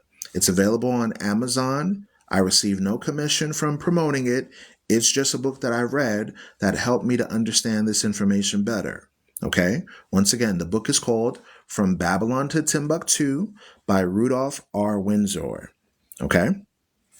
Can you explain how God cursed the Israelites? Sure, I'll explain that in just a moment. Okay. I am here and they come and this is where I go on TikTok. All praises. Thank you, Rippo. Gandalf on the left. Okay, now you can't listen. Don't come on, please. You're talking about my ancestors. Do you realize that? When you say Gandalf on the left, you're literally trying to make fun of my ancestors. Please stop.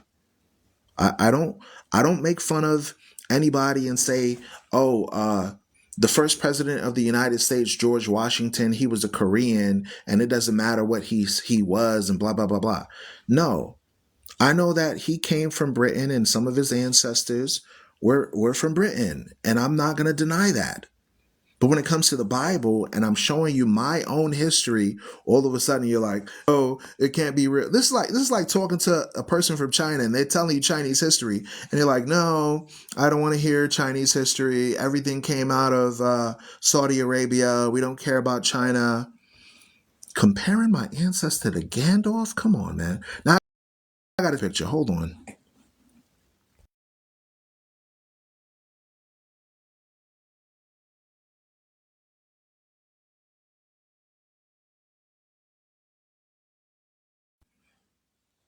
So,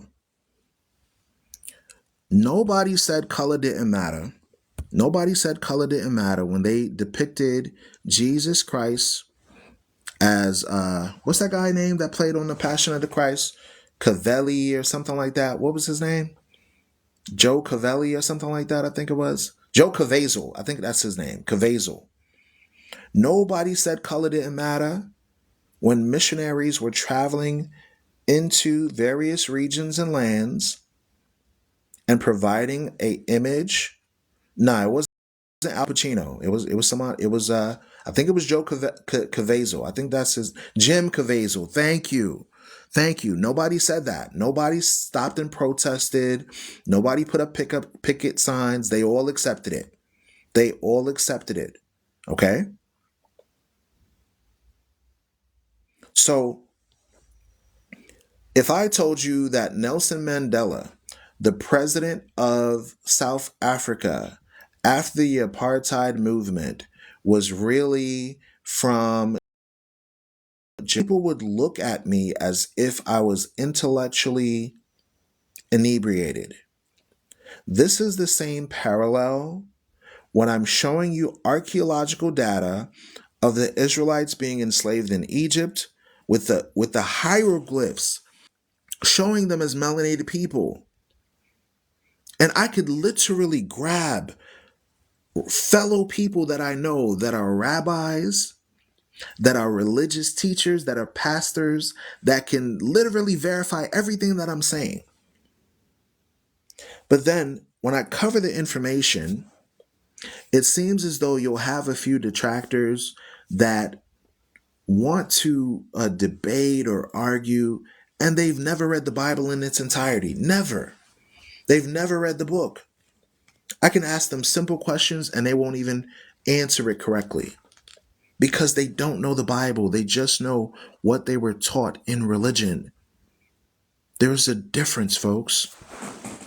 So now, what happened to the original Hebrews?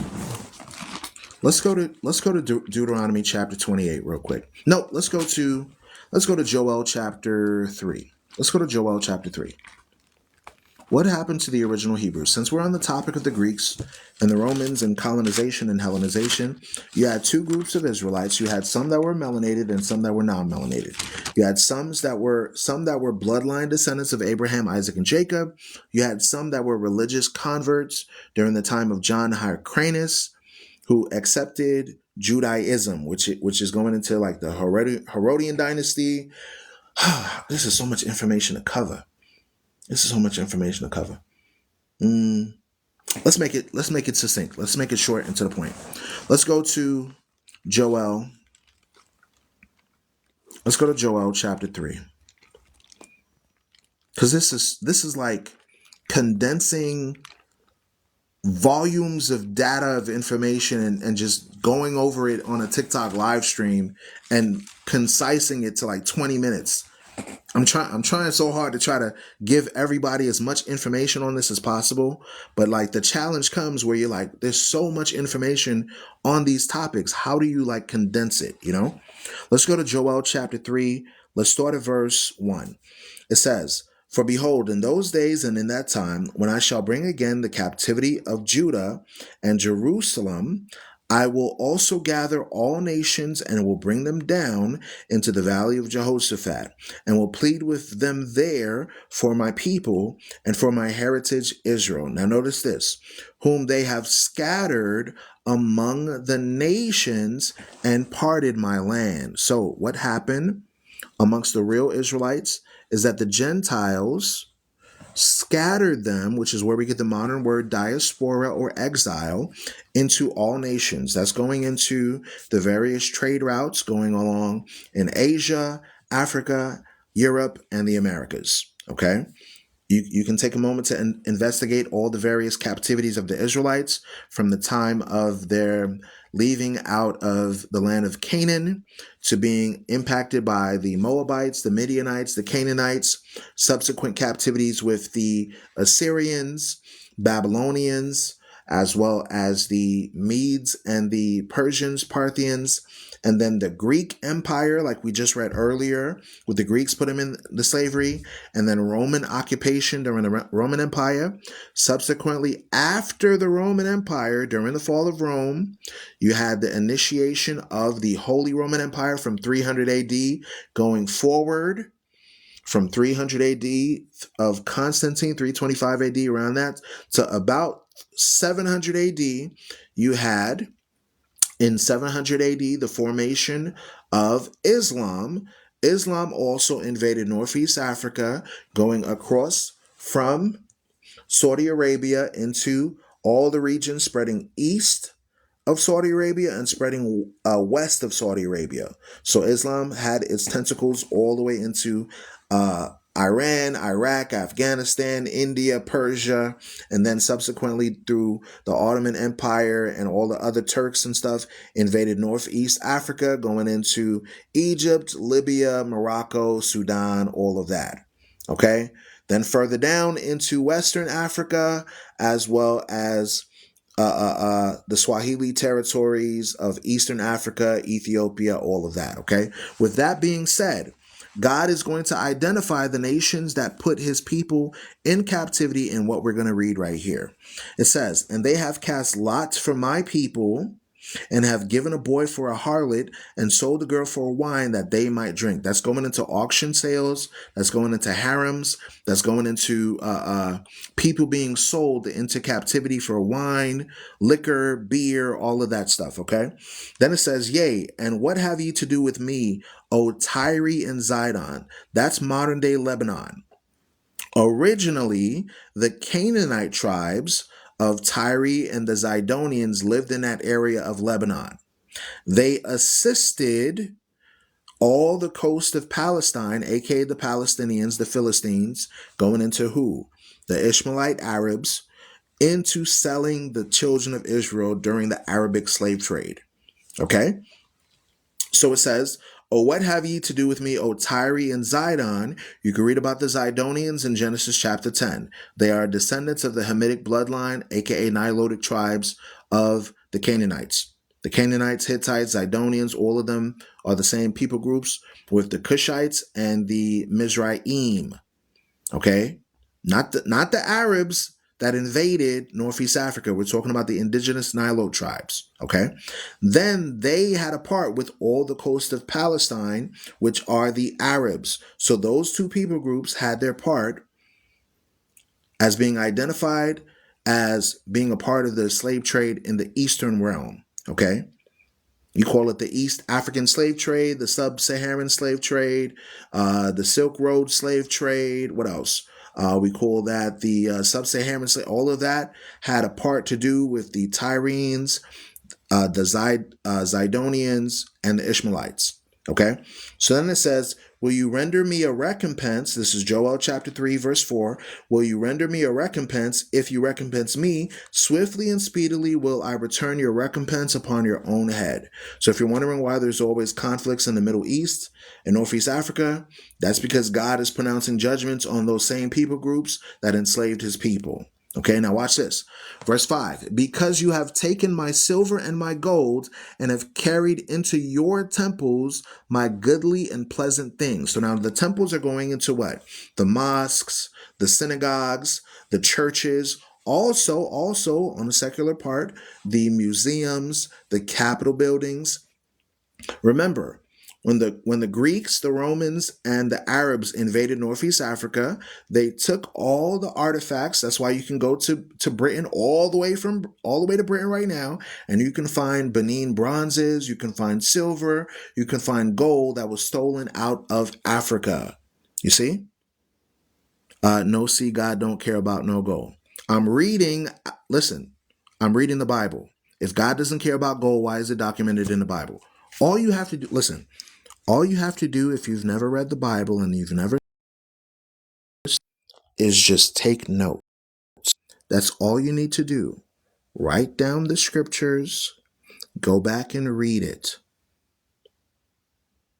All you have to do is go back, write down this is why I have my moderators write down the verse in the chat so you can go back and read it for yourself. Because the people who wrote it care about gold. Okay, I'm just going to help you. You see?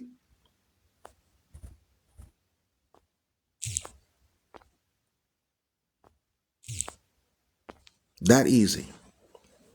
That easy. Now your comment doesn't exist to me anymore. It says, let's read it again. Because you have taken my silver and my gold and have carried into your temples my goodly, pleasant things. So now this is irritating me. Now I got to go back and show them. Let's go to 1 Kings chapter 4. Watch this. 1 Kings chapter 4. Let's start at verse 1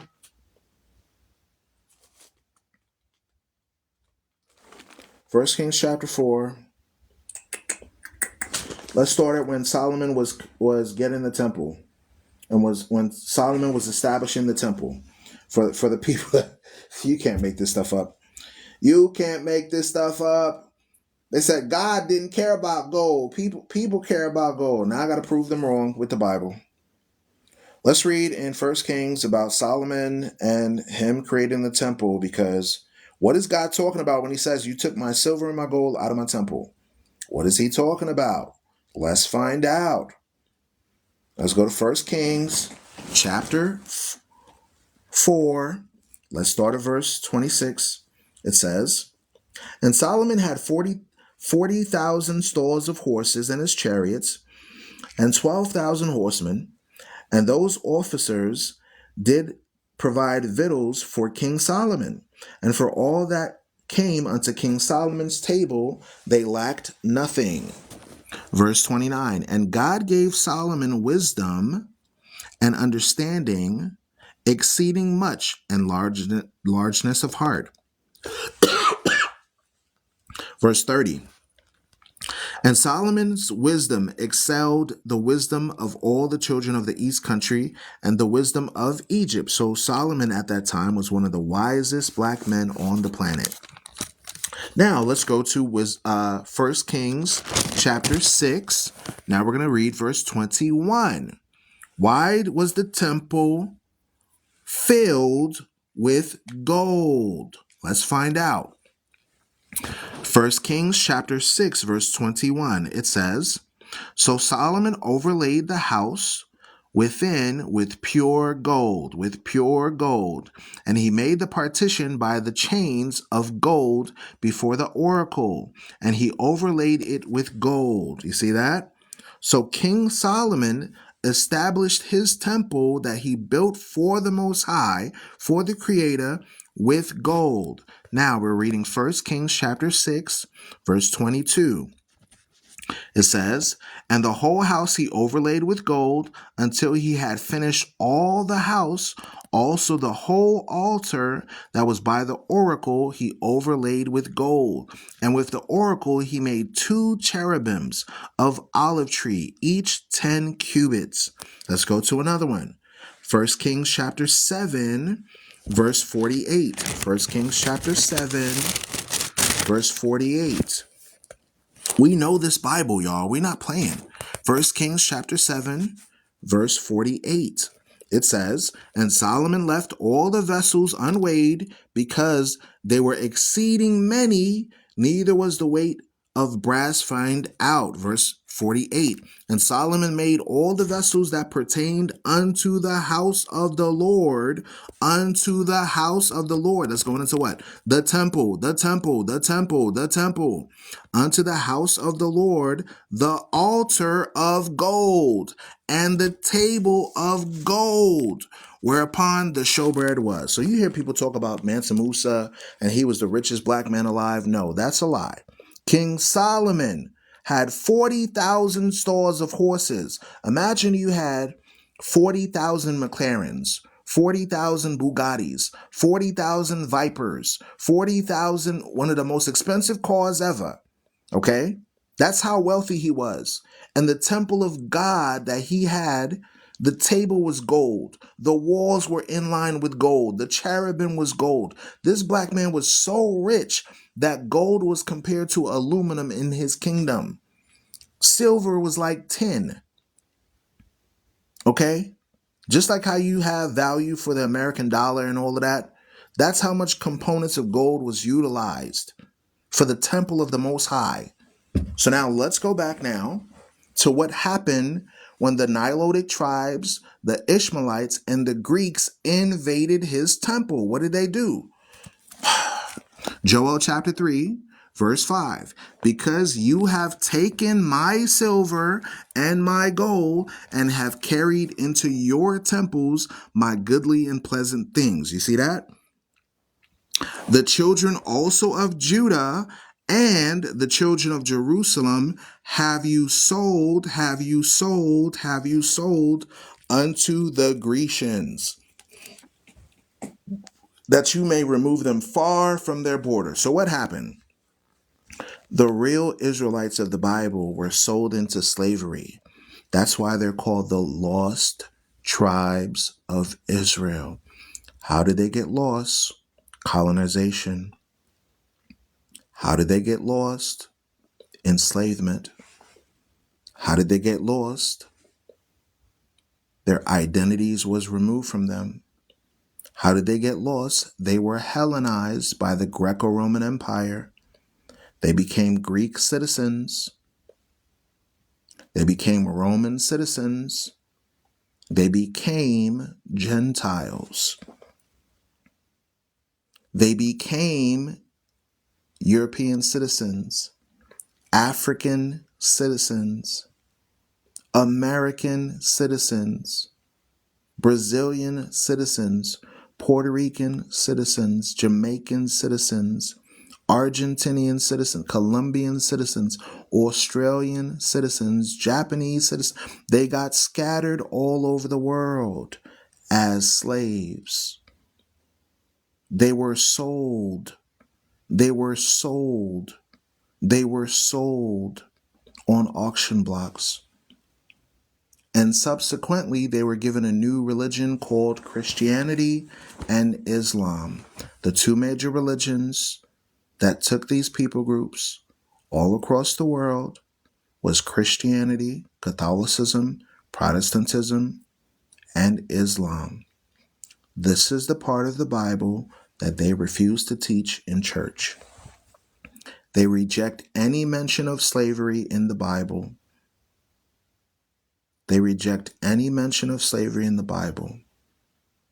But it's now time for us, as citizens of the world, to wake up and to understand that the Bible says you're going to know the truth and the truth is going to make you free. Freedom requires you to shake the bounds of deception. Freedom requires for you to shake the boundaries of deception. Freedom requires you to accept truthful information, even if it makes you uncomfortable. Because with that truth comes a realization to a global history that has been shut up from the masses. Now you see why they want to shut down TikTok. Because one video like this already reaches well over 100,000 people in a single instant. One TikTok live stream like this, and we've encountered millionaires, we've encountered politicians. You do know your politicians watch TikTok. You do know that. The same jokers that want to ban it, they're watching us right now. The same jokers that want to ban it, they're watching us right now. You have teachers, students. I have pastors that secretly watch the Forefront Radio on TikTok. I'm telling you the truth. I have people in Islam that watch my content. And it's no glory to me. I'm nobody. I'm less than the dirt underneath somebody's shoes. I am a worm. I am nothing. But all glory goes to the Creator. So now what's going to happen due to the fact that this global trade occurred? Let's read on. Verse 7. This is Joel chapter 3, verse 7. Behold, I will raise them out of the place whither you have sold them and will return your recompense upon your own head. So if you understand why there is conflict in the Middle East and the Ishmaelite Arabs are fighting against the European Israeli, is because God said in the Bible it was going to happen. Verse 8, and I will sell your sons and your daughters into the hand of the children of Judah, and they shall sell them to the Sabians, to a people far off, for the Lord has spoken it. This is future prophecy. Verse 9, proclaim ye this among the Gentiles. Prepare war, prepare war, prepare war, prepare war. Do you see what's going on in the Middle East, folks? Do you see what's going on in the Middle East? Do you see Russia is now intervening and saying that we need to stop the conflict? Do you see America intervening? Do you see China bringing up ships into the Middle East and into the Red Sea? Do you see Russia bringing their ships into the Red Sea? Do you see America bringing in their technology into the Red Sea? This is the valley of Jehoshaphat prophesied in the Bible. All nations are going to be dragged into this conflict. Proclaim ye this among the Gentiles. That's going into the nations. Who's the Gentiles? I'm glad you asked. Let's go to 1 Ezra chapter 8. Who are the Gentiles? Let's see. Let's go to 1 Ezra chapter 8, verse 69.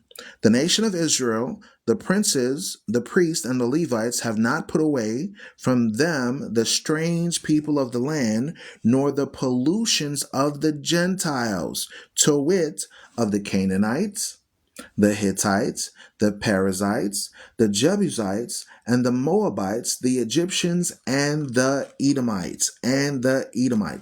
So the Edomites are the Macedonian Greeks, aka Romans, aka Europeans. The Hittites going into the Hurrians and the area of Turkey. Okay? The area of Turkey was ran by the Hittites. The Canaanites are going into what? Indigenous Nilotic tribes. The Egyptians are going into what? Nilotic tribes also that mix with the Ishmaelite Arabs. Okay? You also read in Genesis chapter 10 about the seed line of Japhet, and you find out that Japhet talks about the seed line of the Gentiles. Let's go to it real quick. Genesis chapter 10. Genesis chapter 10, let's start at verse 1. It says, now these are the generations of the sons of Noah, Shem, Ham, and Japheth. And unto them were sons born after them. The son of Japheth, Gomer, and Magog, and Madai, and Javan, and Tubal, and Meshach, and Teres. You read about that in Ezekiel chapter 38, going onward. The sons of Gomer, Ashkenaz, and Riphath, and Togarmah. The sons of Javan, Elisha, and Tarshish, Kittim, and Dodanim. This is going into Rome. This is going into Greece. This is going into the real Javanese, not the Idumeans that mix with them, but the real Javanese. This is going into the Elishites and people that lived in Tarsus.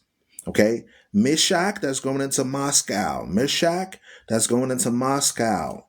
Okay, then it says, by these, verse 5, by these were the islands of the Gentiles divided in their lands, everyone after his tongue, that means language, and their families in their nation. So that's showing you who the Gentiles are. All right, Genesis chapter 10, 1 through 5, and 1 Ezra chapter 8, verse 69. All right, that answers your question. Let's go back. Joel chapter 3, verse 9. Proclaim ye also among the Gentiles, prepare war. Wake up the mighty man. Let all the men of war draw near. Let them come up. Verse 10. Beat your plowshares into swords. He said, take your farm equipment and turn them into weapons. Wow. And your pruning hooks into spears. Let the weak say, I am strong. Watch this. Assemble yourselves and come, all ye heathen, and gather yourselves together round about. Thither cause thy mighty ones to come down, O Lord. You see? So what's going to happen? World War III is going to pop off. When World War III happens, all these nations are going to fight, and then God himself is going to come down with his mighty ones. Meaning what? Jesus Christ is going to come down and strike the earth. And people are going to assume it's an alien invasion during World War III. That's what we're reading right here in Joel. The Valley of Jehoshaphat, all these nations of the Gentiles are going to fight against each other. And guess what's going to happen? Christ is going to pop on the scene. Christ is going to pop on the scene. Christ is going to come on the scene. Somebody said BS. Okay, let me help you understand. Let me help you make it make sense. Why would Donald Trump, a president of the greatest country in the world, the United States of America, create a new military branch of the government known as the Space Force? And when he declared that he would come out with the Space Force in 2017, they released on CNN News, on ABC News, strange events that they could not equate for. They said, hold up, wait a minute. There are things that they call UFOs or UAPs, and there was a black object in the sky that their military planes could not keep up with. You think I'm making this up? You really think I'm making this up? If there's nothing up there, why create a new branch of the military called the Space Force? Smart guy. Smart guy. Put two and two together. Put your critical thinking hats on.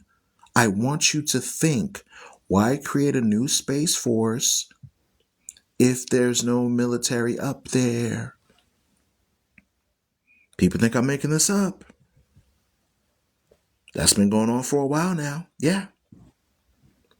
Watch this. Space Force, Donald Trump speech. I'm going to play it for you so you see I'm not making it up. Listen close.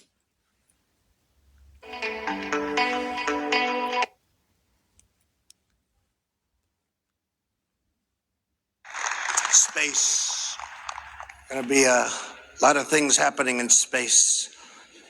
Because space is the world's newest warfighting domain. Amid grave threats to our national security, American superiority in space is absolutely vital. And we're leading, but we're not leading by enough, but very shortly we'll be leading by a lot. The Space Force will help us deter aggression and control the ultimate high ground. With today's signing, I will proudly appoint General J. Raymond, the first Chief of Space Operations, and he will become the very first member of the Space Force, and he will be on the Joint Chiefs. He will be on the Joint Chiefs, which are now expanding by one position. That's a very powerful position. So, General Raymond, congratulations, and thank you for everything you've done. Former President Donald Trump launches the Space Force for a world's new war-fighting domain.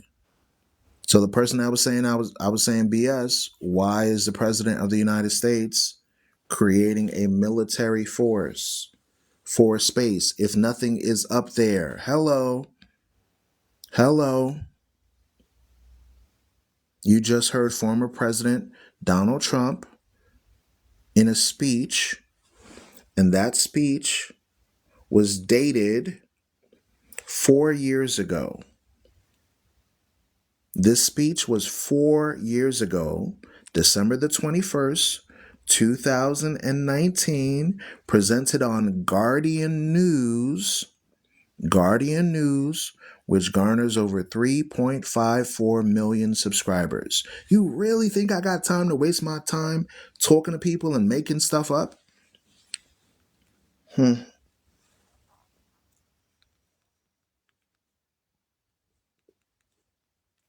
That was 2009, right? 2019, right? Okay. That was 2019, right? Okay. Here's another one that I'm going to play briefly from ABC News, where it says Pentagon releases UFO report. This was 1 month ago. on ABC News. And we have breaking news now. A Pentagon review of decades of government investigations into UFO sightings has found no evidence any of those sightings were extraterrestrial. ABC News Pentagon. So now, when they say that nothing was extraterrestrial, that means that these things are interdimensional. That means that they can come in and out of any dimension. They don't want to release the fact that this stuff is going on, y'all. Here it is. Listen close. This morning, U.S. intelligence agencies confirm hundreds of additional UAP sightings have been reported. UAP stands for Unidentified Aerial Phenomena, otherwise known as UFOs. The annual report on unidentified aerial phenomena now reveals 366 new close encounters since an agency was formed in 2021 to track them. That's more than double the number reported in the previous 17 years combined. Oh my gosh, dude. Wow. Look at the fly. Officials say they can explain less than half those encounters, usually a mix of drones, balloons, or birds. The rest remain a mystery. Like this Navy pilot's video from 2004, showing a group of unknown aviators seemingly defying the laws of physics. There's a whole fleet of them. Oh my gosh. They're all going against the wind. The wind's 120 knots from the west. Or this inexplicable run-in off the coast of California in 2015. Whoa, let's get close. Pentagon officials say it's not time to call the men in black just yet. Who are you? Really? You see? So everything I'm presenting here, I'm not making it up, folks. You have military officials creating a new branch of the government called the Space Force. You read out of the Bible that God says there's going to be World War III popping off. During World War III, God sends his angels and his mighty ones to come down. Listen close. Let's read it again. This is Joel chapter 3, verse 9. Proclaim this among the Gentiles. Prepare war, prepare war, prepare war. Wake up the mighty men. Let all the men of war draw near. Let them come up. That's World War III. It says, let them come up. That means this is a new type of warfare, not just on the ground, but up in the air, in the sky, in space. Beat your plowshares into swords and your pruning hooks into spears. Let the weak say, I am strong. Verse 11, assemble yourselves and come, all ye heathen. That's all the Gentiles, all the nations. And gather yourselves together round about. Thither cause thy mighty ones. The word thither means there. The word thither means there. Thither or there cause thy mighty ones. Cause thy mighty ones, meaning what? They transitioned from a time period where human beings were using swords and spears to now using actual pew, pew, pew and rockets, flying things that can go boom. How do you think they could describe these things? These were prophets. Though that type of technology didn't exist back then, so they had to put it in terminology that you can understand today. Hello. If I saw a device, right? If I saw a device that flew in the sky and landed on something and made an explosion, you know what I would call it? I would call it a flying sword, a flying spear, a flying candle. That's what I would call it. And that's how the prophets described it in the Bible. You see? Let's read on. It says, let the heathen be awakened and come to the valley of Jehoshaphat, for there will I sit to judge all the heathen round about.